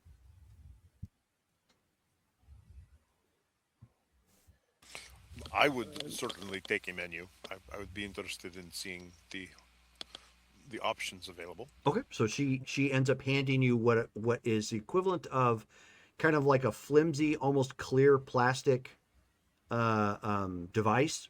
Think if you've played Cyberpunk, think Scream Sheet. So and it's animated. It kind of just you can look at it and do like one of these numbers. Holds a limited amount of information, perfect for menu, that sort of thing. The nice thing too is it can add visuals, and you can expand it a little bit to get a better look at it. And hopefully it has pictures of the different dishes. It does, yes. all right. Then, over the crown, I do not know what we're looking at doing. I know we need to eat something for dinner, but I also want to see about finding others that we may be able to get some other information on. Hyperion, I do not know what you would like to do. I know you are not required to eat, but it may look odd if you do at this point. I agree. I should abstain, although these dishes do look good. I shouldn't feel hungry, but strange I do to a bit. I should stop looking at them. So,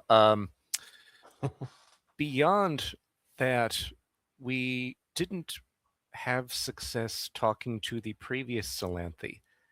I wonder if the cultural shift is something that many of them would rather not talk about, or that they'd want to simply maintain a guise of accepting what's happened.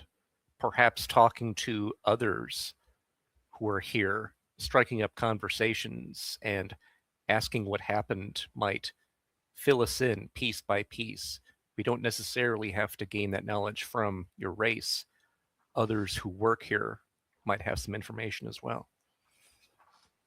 True. This I does wish I- have to me the feeling of a nostalgia bar. Interesting. I wish I'd thought about doing an empathy check to see how people were feeling when we posed those questions earlier. So as you guys are all having this conversation in your heads, which is equivalent to blank stares at the table and not Yeah. really giving anything, so Oh. she says, "Okay, I'll Oh. come back in about 5." And so she just kind of walks off. Probably just looking at the stuff anyway, looking at the menus like, Yeah. oh, yeah. Well, kind of. You're focused on talking, so you're kind of like you just got it in front of you and you got a deadpan face. It's like you're not really doing anything with it. So basically, mental check As for she her. walks She's away, like, okay, I they'll say, be I it. apologize. I was enraptured on looking at some of the menu items. But yes, thank you. Please come back. So she goes walking off, and she immediately hits up like 2 other tables, double checking them before she heads to the back. Okay.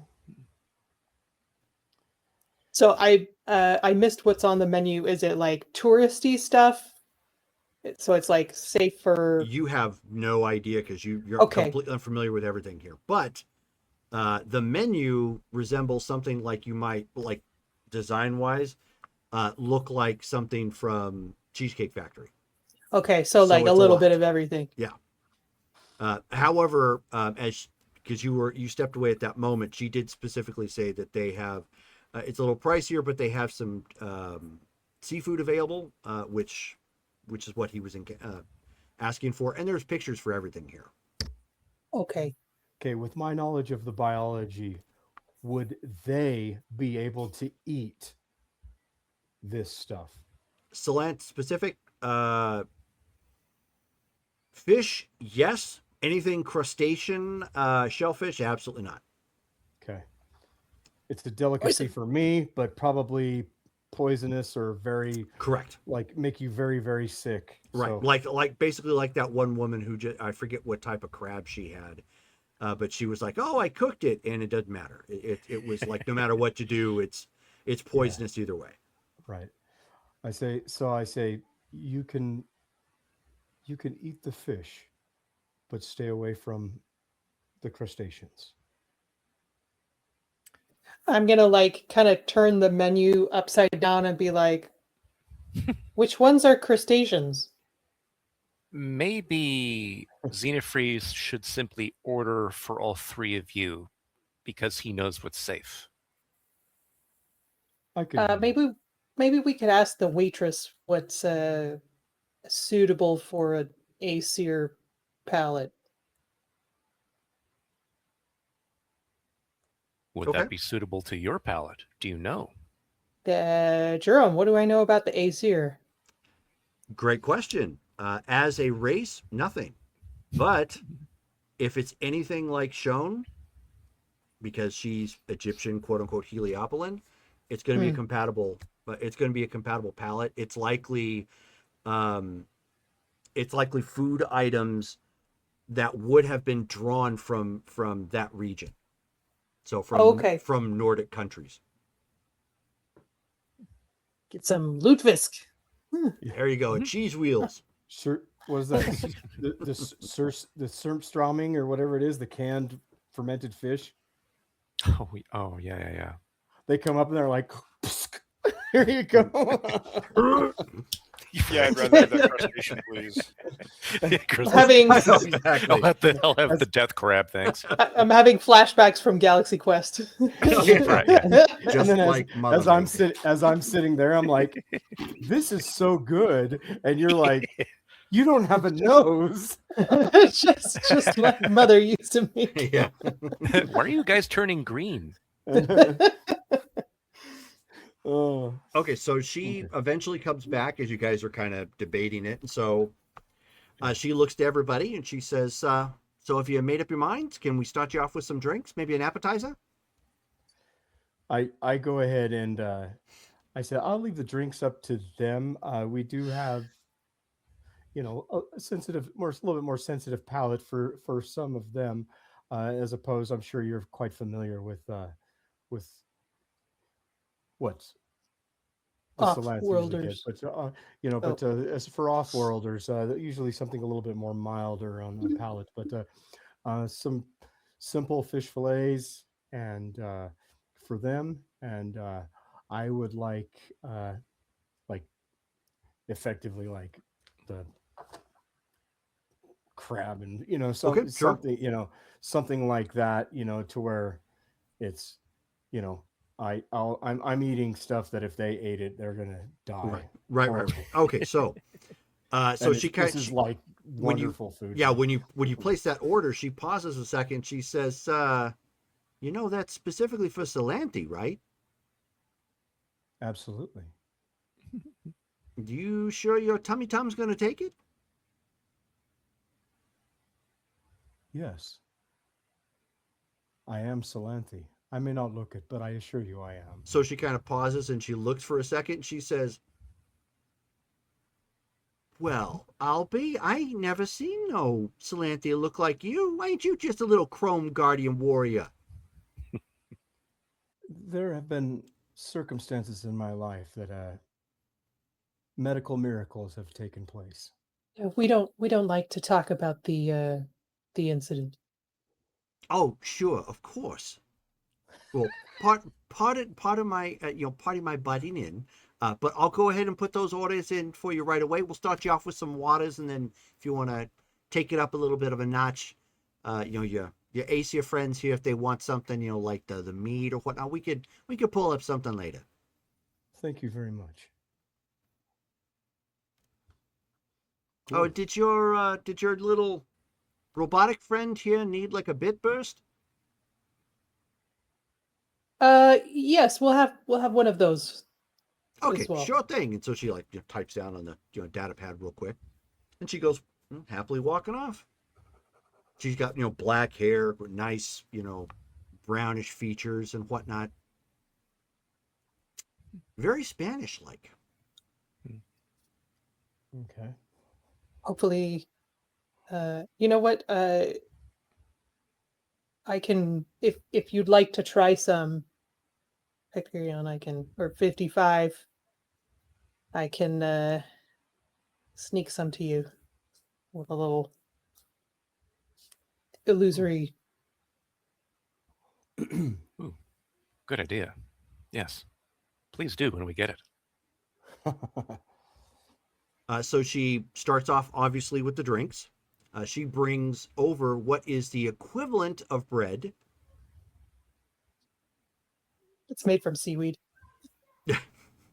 No, it's not made from seaweed. It resembles bread, but it's a little bit more like chips. Oh, okay. Oh, okay. So there's a couple sauces that you can sample with.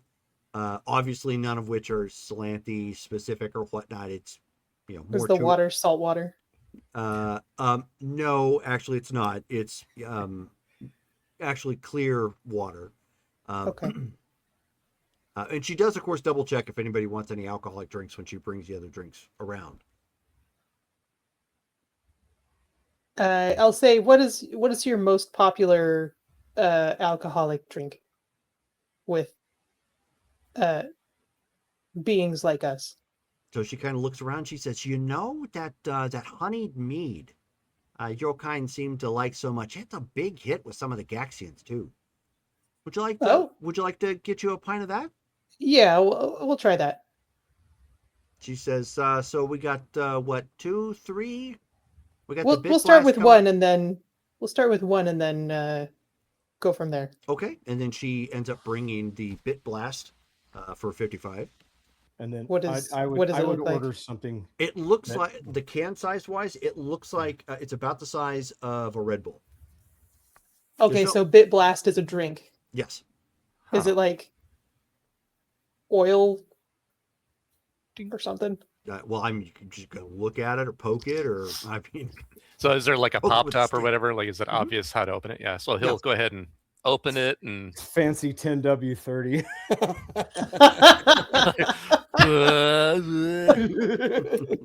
it tastes so good.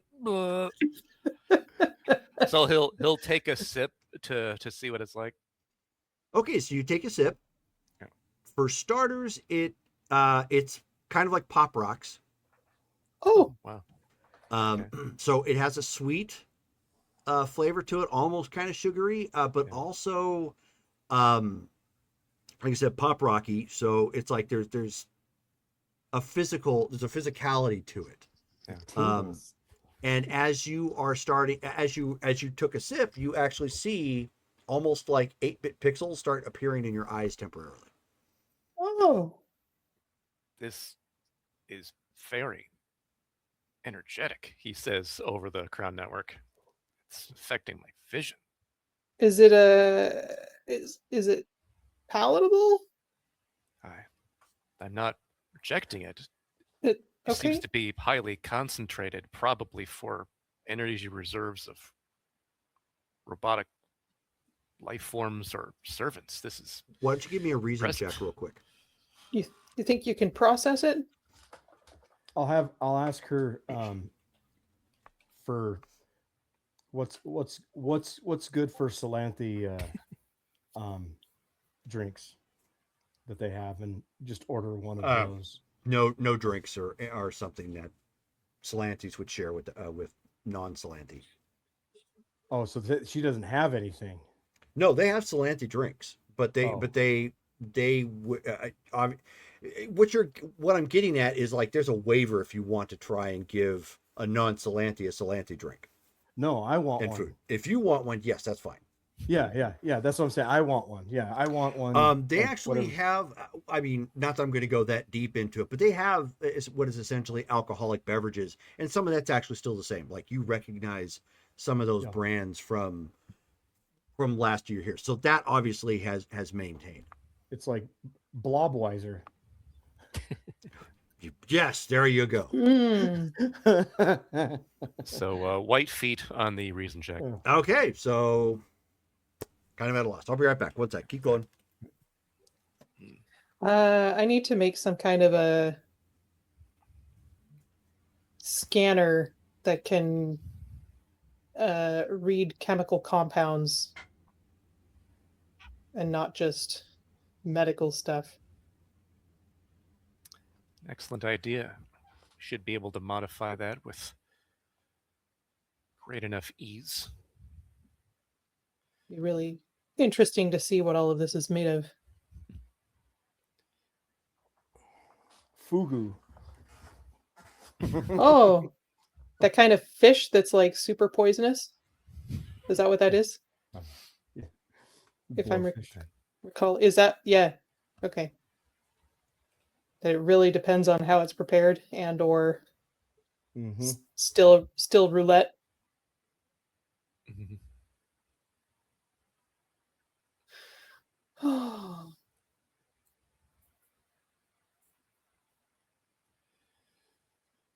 Hmm.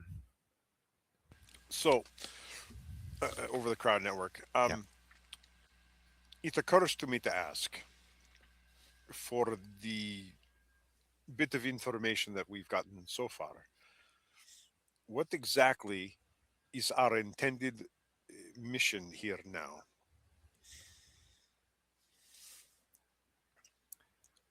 At this point, if we can gather what has happened to the Salanth culture, to where they act as they do now, we can then determine if there's any reason for us to intercede or intervene with what's going on with Salanth society.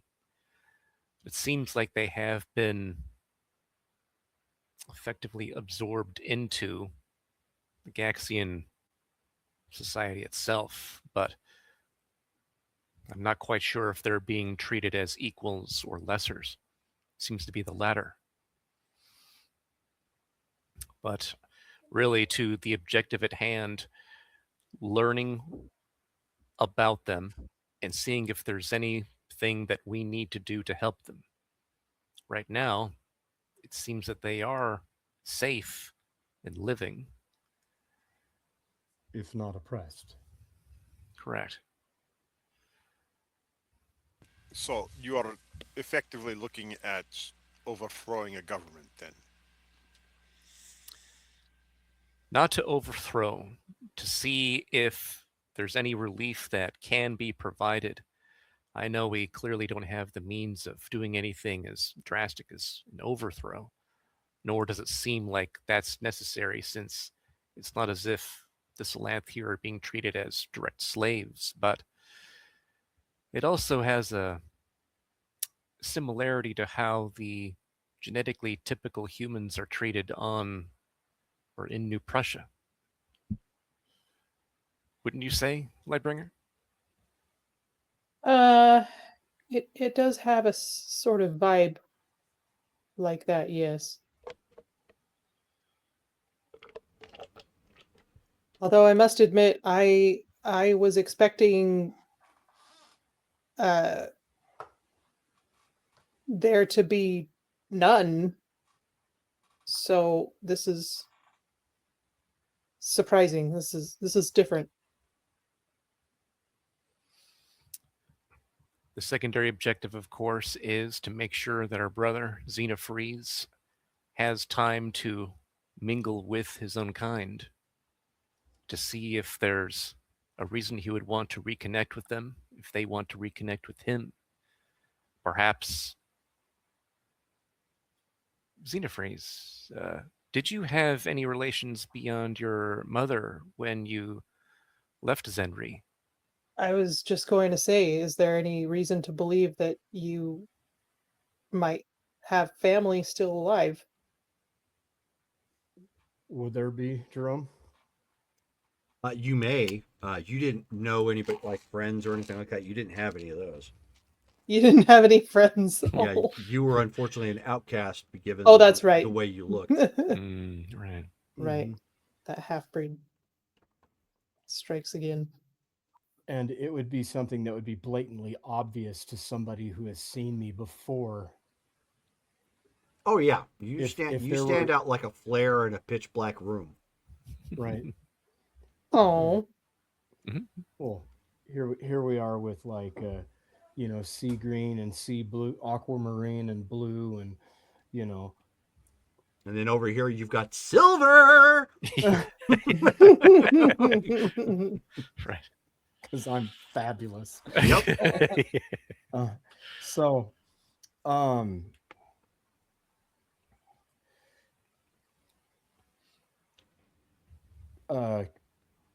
when she comes back with the drink and that, and when she's there, like either like bringing food or drink or whatever the case Okay. may be, I ask, I say, how long have you been here on planet here? Are you from here? Okay, she's doling out, the food and whatnot. All of it looks appetizing. She's got the honey mead there. Um, it's specifically served in a mug that looks like it came from the Viking era. Like again, touristy sort of stein. thing. Yeah, so it Yes. it looks like a hardcore stein. It's even got like a little flip top. what? Not a drinking horn? All right. That's for the really fancy stuff. So Oh, yeah. so she Fair says enough. so I when you ask, she's like, oh, I've I don't know, I've been here 20, 25 years now. Why do you Really? ask? As I briefly mentioned, it's been some time since I have been on planet, and I am almost essentially a tourist now. Uh, She says, and if you don't mind me saying, you're certainly dressed for it. well, thank you very much. I had the last time I was here. If you've been here for that long, you would have been familiar with the previous dress standard of the Salanth. Oh, It sure. wasn't absolutely necessary for us to be wearing bipedal clothing at that point. I I ask you. I know of the neighboring system, Zenri, that was catastrophically destroyed. Uh, it is something that is hard to not know about, being who I am and of the circumstances. But was there any survivors that made it here that you are aware of, or anybody that is potentially, or that you know of, that is from Zenri that I might be able to speak with to just glean some information. I'm curious. Well, she Or says, or forgive me, I said I do not wish to get you in any trouble. If I'm we're not very familiar with some of the protocols. Customs. If I am in customs now, but if I am breaching a topic that should not be, please let me know. she says, "Oh no, I'm sorry I couldn't be of more help, but I don't know any Salant like that." She says, "But oh sure, when the planet was destroyed, there was a convoy of maybe 15, 20 ships or something, according to the news, made their way here. Do you know where they reside? Oh, they reside in the Aqua apartments around town.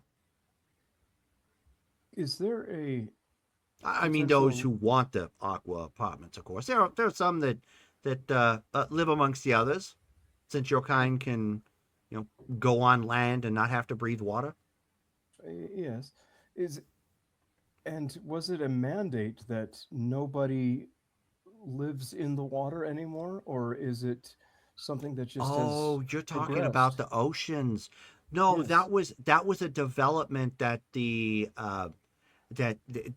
people say that the Salanthi had to surrender to have to come under Gaxian rule. So they lock down the oceans because there's some sort of mining that goes on. Real big deal with the Gaxians. They can convert the water here from this planet into space fuel for starships. Very Interesting. lucrative. Wow. And so the Gaxians have effectively uh, banned the Salanthi from residing in the oceans now. Is that Oh, correct? it's Or totally for their protection. uh, The water is toxic to your people now. really You have to forgive me. I don't understand how the chemicals and everything works, but that's why they all moved up on shore. interesting? Quite interesting. It has to do Uh, with the weather cycle process or something. I don't remember, but yeah. So then eventually all of them moved up here, and they're in arcologies that sit along the shore. wow. Do you know of anywhere or anyone by chance that we could get some information that would, perhaps a museum or a historian of sorts that we could get some additional information from that would Oh, maybe sure. be. There's a museum here in town. I'm pretty sure they're closed right now, but Yes. if you wait around to opening hours tomorrow, I'm sure you can go inside. Wonderful. And is that on the map that is issued out? And she's like, "Oh, you got the tourist map. How adorable." Yes, Yeah. yes, it is. Okay. Thank you. Just make sure to click your little friendly icon there, and it'll take you right where you need to go. Oh, wonderful. Thank you. Um, do you know any regulars that come in here at all that are Salanthi?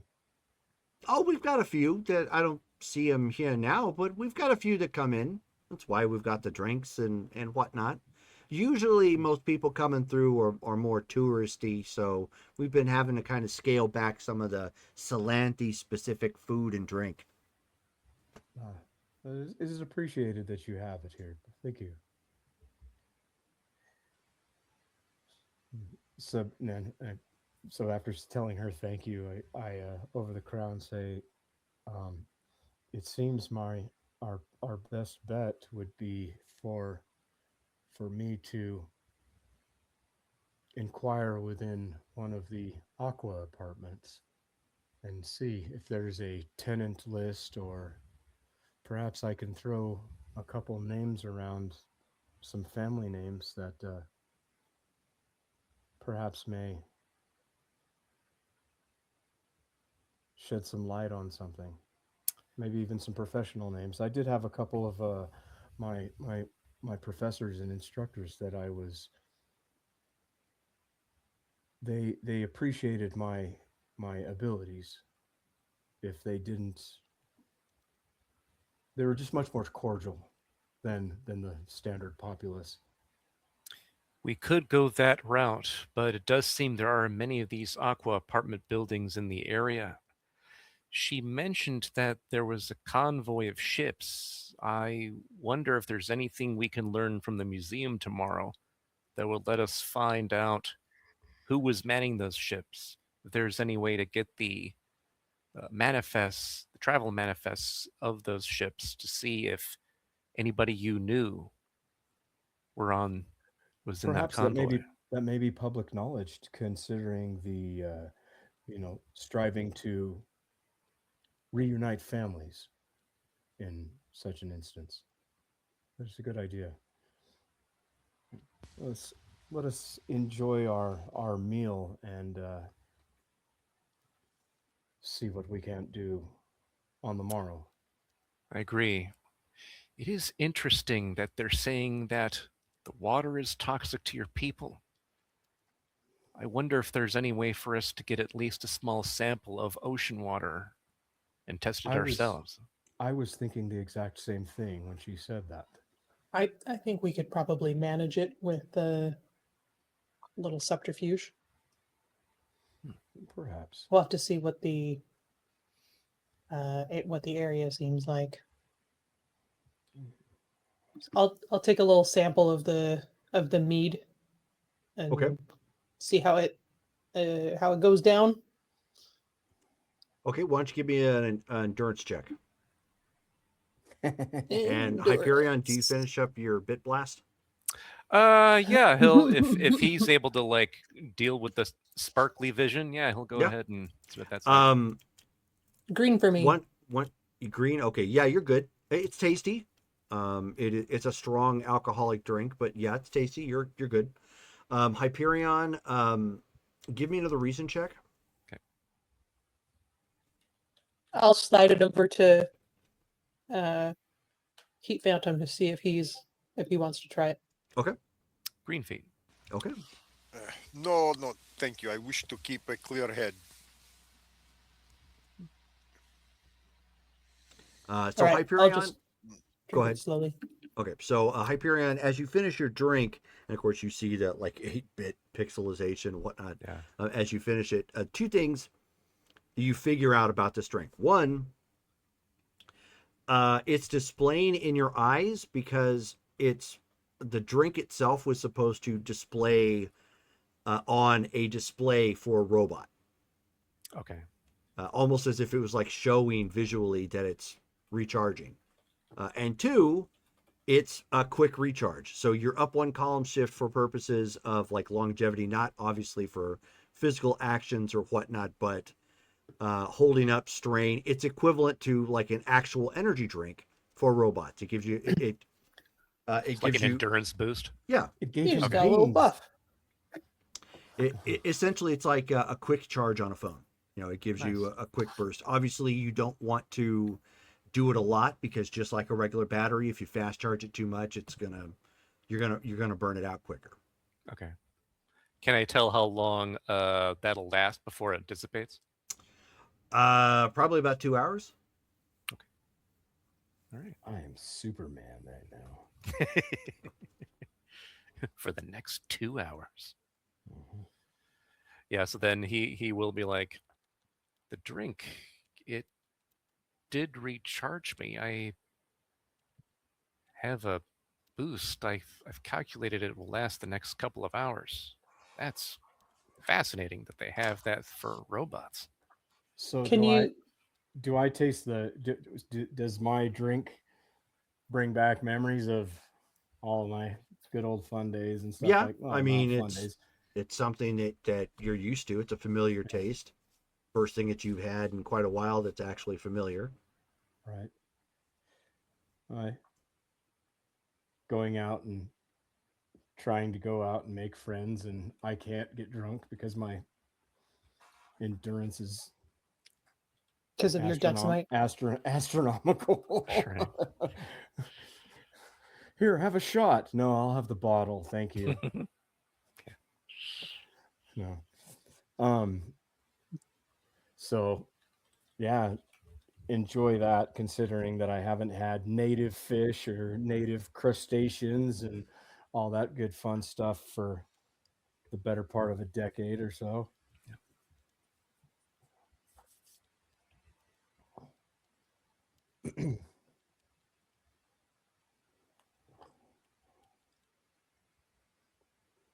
Anything else you're going to do while you're here?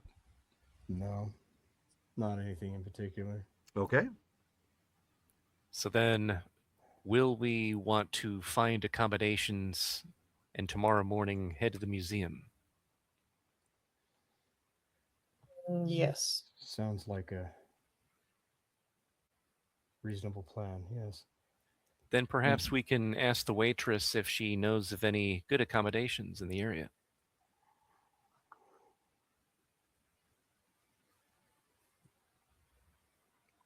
We'll make sure we need to tip her handsomely. Well, first let's ask if tipping is a acceptable practice. Okay. So she comes back around, wrapping everything up, obviously, and but it ends up turning the display down, or a display on the table, letting you know that what your charges are and itemized and whatnot. She says, so if you could take a moment and take a look and just make sure that nothing here is you're not overcharged for anything, everything's checked out here. And so before you finish, is there anything else I can do to assist you? Is tipping custom here? So she says, she kind of looks at you for a second. She says, wait, are you from Earth?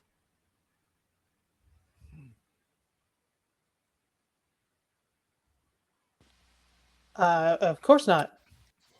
Over the We have- Crown Network, Hyperion will go, you can act as if you've heard of that from sources that relate to Earth, but you've never been there yourself. Why don't you go ahead and roll your popularity? And Me? And since nobody here knows you, roll it at shift 0. Oh, okay. Roll shift 0. Can you spend negative karma? Are you sure nobody here knows her? Yeah.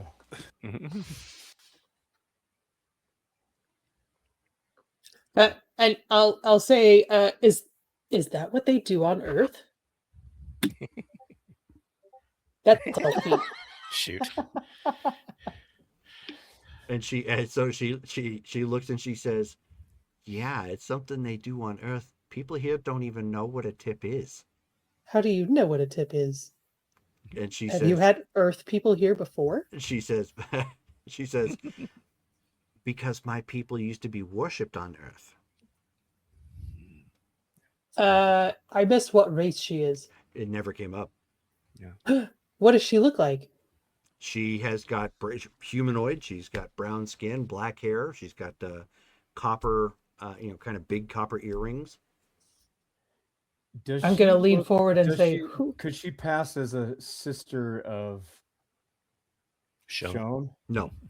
No? Okay. No. You said she looks like Hispanic-ish. Yes. Spanish. Yeah, Spanish. Yes. I'm gonna lean forward and say, who are your people? She says, and so she kind of smiles and does like one of these numbers and pats at Lightbreaker's shoulder, and she says, "Oh, honey, I'm Mayan." Mayan. So what was it? She said, Playing into it. yeah. So she leans a little bit. She says, "Mayan." 2 syllables. Mayan. She does Okay. not look like she is mine. No. So that's a no on the tipping. I read it in a guidebook somewhere. And Yeah. And she says, "Oh, honey, you're doing a terrible job of bluffing." She says, "But I will not refuse a tip." And for Heat Phantom suddenly looking for love in all the wrong places starts playing in the background. Looking for love in all the wrong places. Looking for love. As long as it's not looking for nub. Yeah. Nub.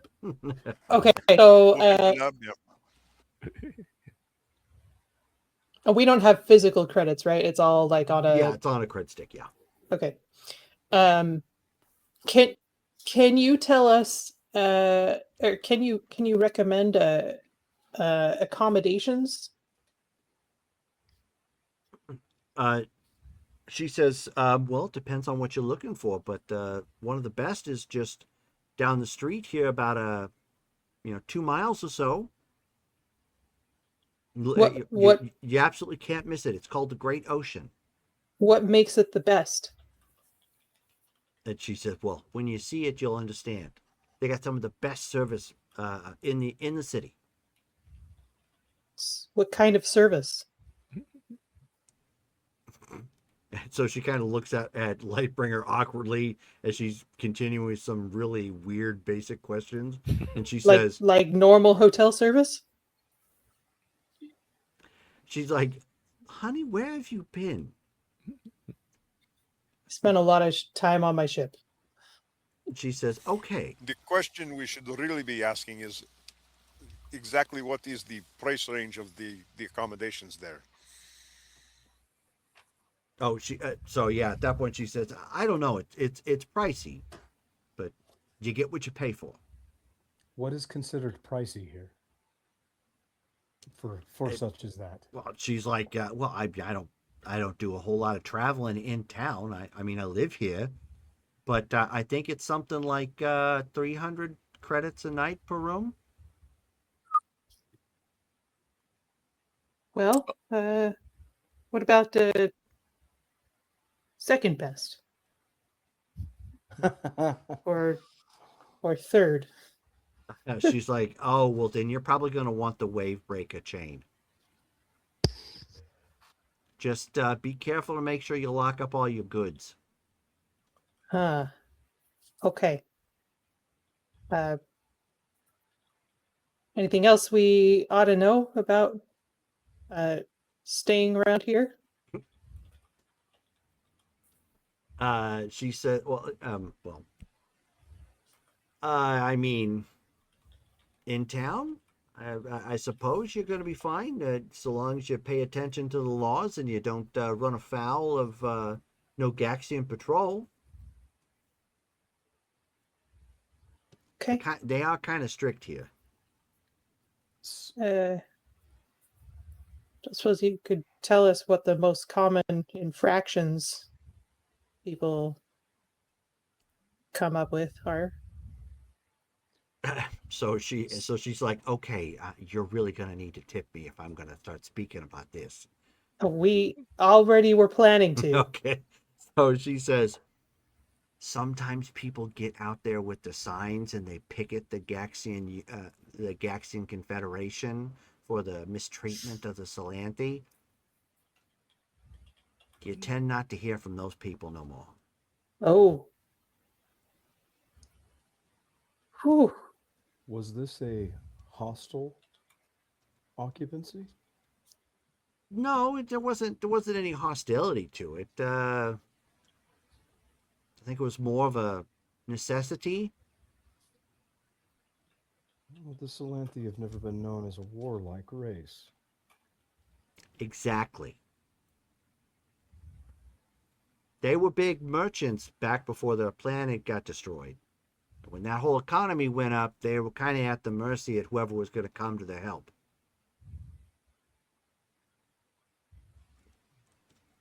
Product of their environment, so to speak. She says, so anyways, was there anything else I could help you with that was maybe not so controversial? No, thank you very much. The food was wonderful. You've been very helpful. Okay, well, just remember, ask for, sorry, hold on a second. Just ask for Chicha next time you're in this area. What'd she say her name was? Chicha. Chicha. Chicha. You got it. Is that like Cheecha? Nope.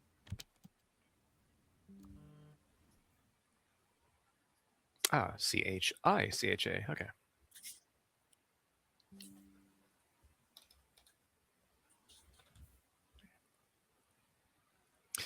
How much? Okay. How much was the bill then total? Oh, you're looking at 300. Then Hyperion will suggest we pay 400 for including her tip. I'd suggest maybe 450. We can do that. She was especially helpful. Okay. So that's spent. We're now at 8,400 credits. Okay.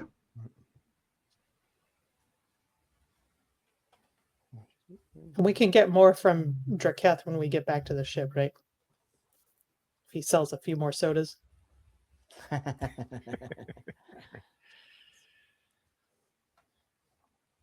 Okay. So it sounds like we may want to go to the Great Ocean rather than the Wave Breaker. We do have the money, at least, to stay safe and comfortable for tonight. Okay, I suppose we could do it for one night at least.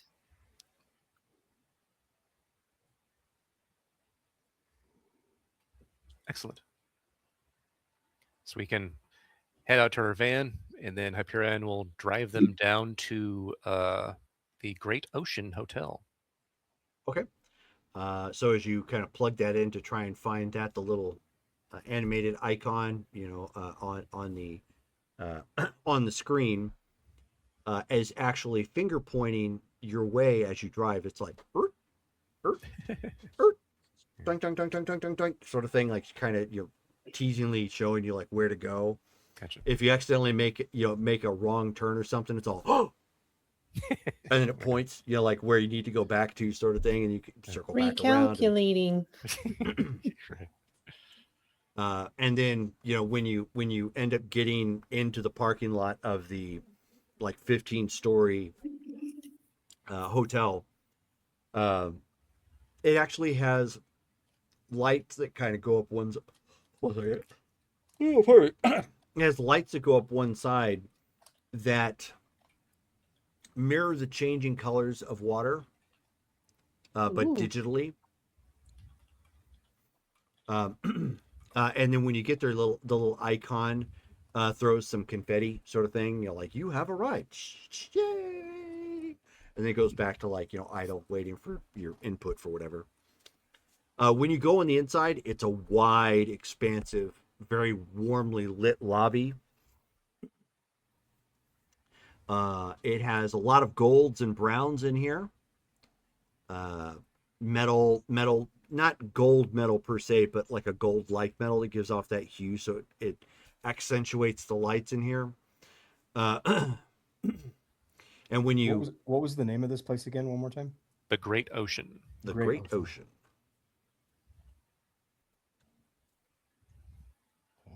And of course, there's a nice long counter set up for multiple people at once if they get busy. Obviously, at this time of night, not so much. But somebody's there on hand. They come walking around. They're dressed in a very nice suit, and it is a Gaxian. The feathery display slicked back, and not like wild and what. He's looking very, very dapper for a velociraptor looking creature. And he sees all of you and he says, "How can I help you, sir? Madam." We need to get I kind of glance over at Lightbringer. Were we getting? Do you have a multi suite? room suite, or We do have a suite. And he looks and types in and he says, the presidential one is the only one we have available as of this time. what is that going rate?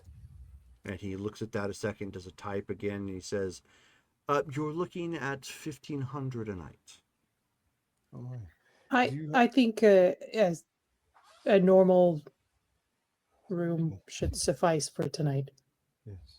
Very well. Do you need a recharge socket for your robotic comrade?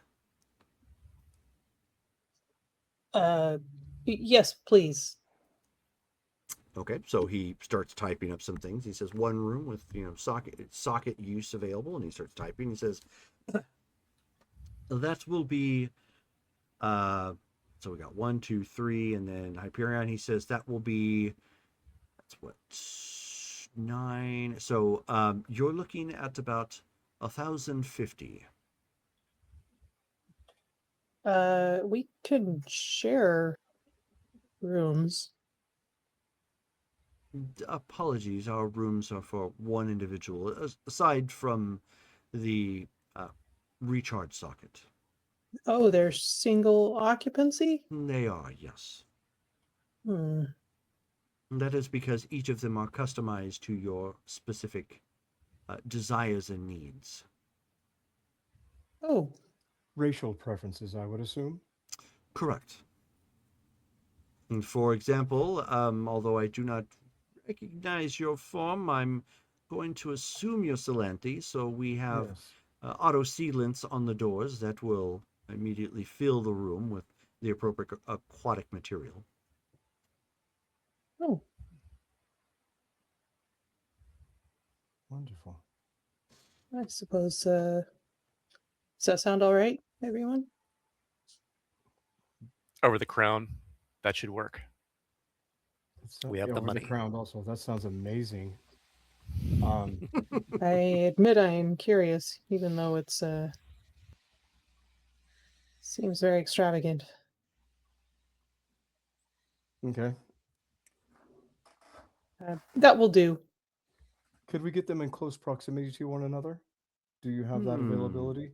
Let me see. Relatively? So he takes a moment and looks at what they have currently available, and he says, given the amount of rooms that you will need, yes, I can place them within reasonable proximity to one another. One will be right next to the elevator, and the other two will be start at 2 rooms over. Is that all right? Yes. Yes, thank you. Basically saying one is going to be kind of off on its own, and then 2 doors down, and then the other 2 rooms. More than likely mine. I would assume. Anyway. Just So thinking. he Just we'll said, see. so he motions with his taloned hand, to the terminal. He says, "Just insert your credit stick." And what name am I putting this under? Ixion. Very well. Would you be so kind as to insert your ID so we can have that on file as well? Absolutely. Put it on. Okay. So put that in, puts the credit stick in, waits a couple seconds, then you hear a little chime. Bling. And so he slides 3 key cards to all of you. Mm-hmm. Do enjoy your stay. Thank you. Which room has the Yes. socket? That would be your room, ma'am. Thank you.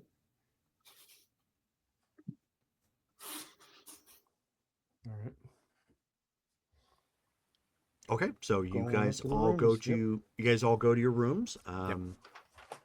So those of you who are you have your basically everybody but not Derek. So these rooms are very reminiscent. If you've seen The Mandalorian, that hotel that he stays in that's across the plaza in season 2. It has that sort of look and feel to it. Very, very classy, very kind of old world ish meets high tech. Again, very, very nice. In fact, I think I could probably find a picture here.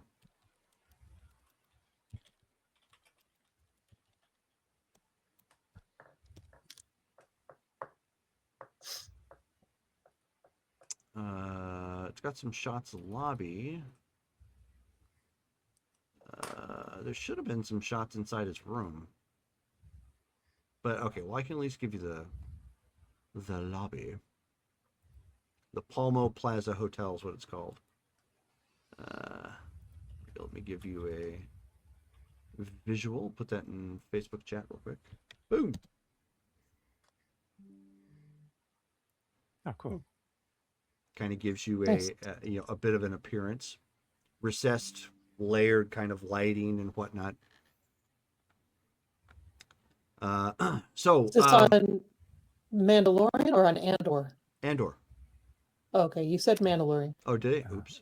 And I was like, I don't remember a hotel in that one. Okay, there we go. Fair enough. Cool. Yeah. So there's that, and then for Derek, the room is similar, but obviously there's no bed of any nature. No bucket? Yeah, no basket. The room actually seals, and it ends up within a matter of minutes. It's completely filled. This is wonderful. And it is salt water, very similar to what you experienced when you were last home, which is a distant memory at this point. But Right. so Like accurate salinity, density, that sort Yes, of thing. mhm. Yeah. Wow. I am your density. I mean, your destiny. But Take a but moment otherwise, you've got like the wall screen for watching whatever. There's some lights in here if you need it for any reason. But obviously, everything in this particular room is designed to work not only in open air but underwater as well. Okay. Well, at that point, I'm in my own room. I'm full, amoeba right there. Okay. Yeah, I'm going all natural kind of thing, no bipedal form for me at this point. Okay. Yeah. Totally makes sense. All right. And Yeah. then, of course, Hyperion plugs basically into the wall. Boop. I'll say on the Lake crown, Landrum. do you still need a plug, or I figured we'd keep up appearances, but is this helpful to you at all? Well, I can see what it does. Taking a look, Jerome, does it have like an actual Dexamite plug that Yep. would plug into? Wow. It's like they do use the Dexamite protocols and technology. Kind of surprised. I think I'm going to try it. I don't necessarily need a recharge, but Why not? Do you need to worry about The Gex, are you just saying this globally over the crown? in the crown, Yes. yeah. Yeah, the Yes. Gaxians deal with a lot of recycled Gax, or the Tech? Gaxians deal with a lot of recycled Dexamite tech. There's a lot of what their technology is or is based upon. Hmm. So seeing it here is not unfamiliar or uncommon at all. Do you need to worry about security? Well, I'm not quite sure, to be honest. Could at least give it a try. If anything is happening, I should be able to handle myself and unplug if need be. Okay. Perhaps you should be ready to assist in a manual disconnect. Yeah, Lightbringer. maybe put a firewall in place just in case. Okay. Well, Well, that's where we're going to stop for the evening. Got almost 3 hours in at this point. So we need to do some RP votes real quick. So we're going to start off with Dale. let's see here.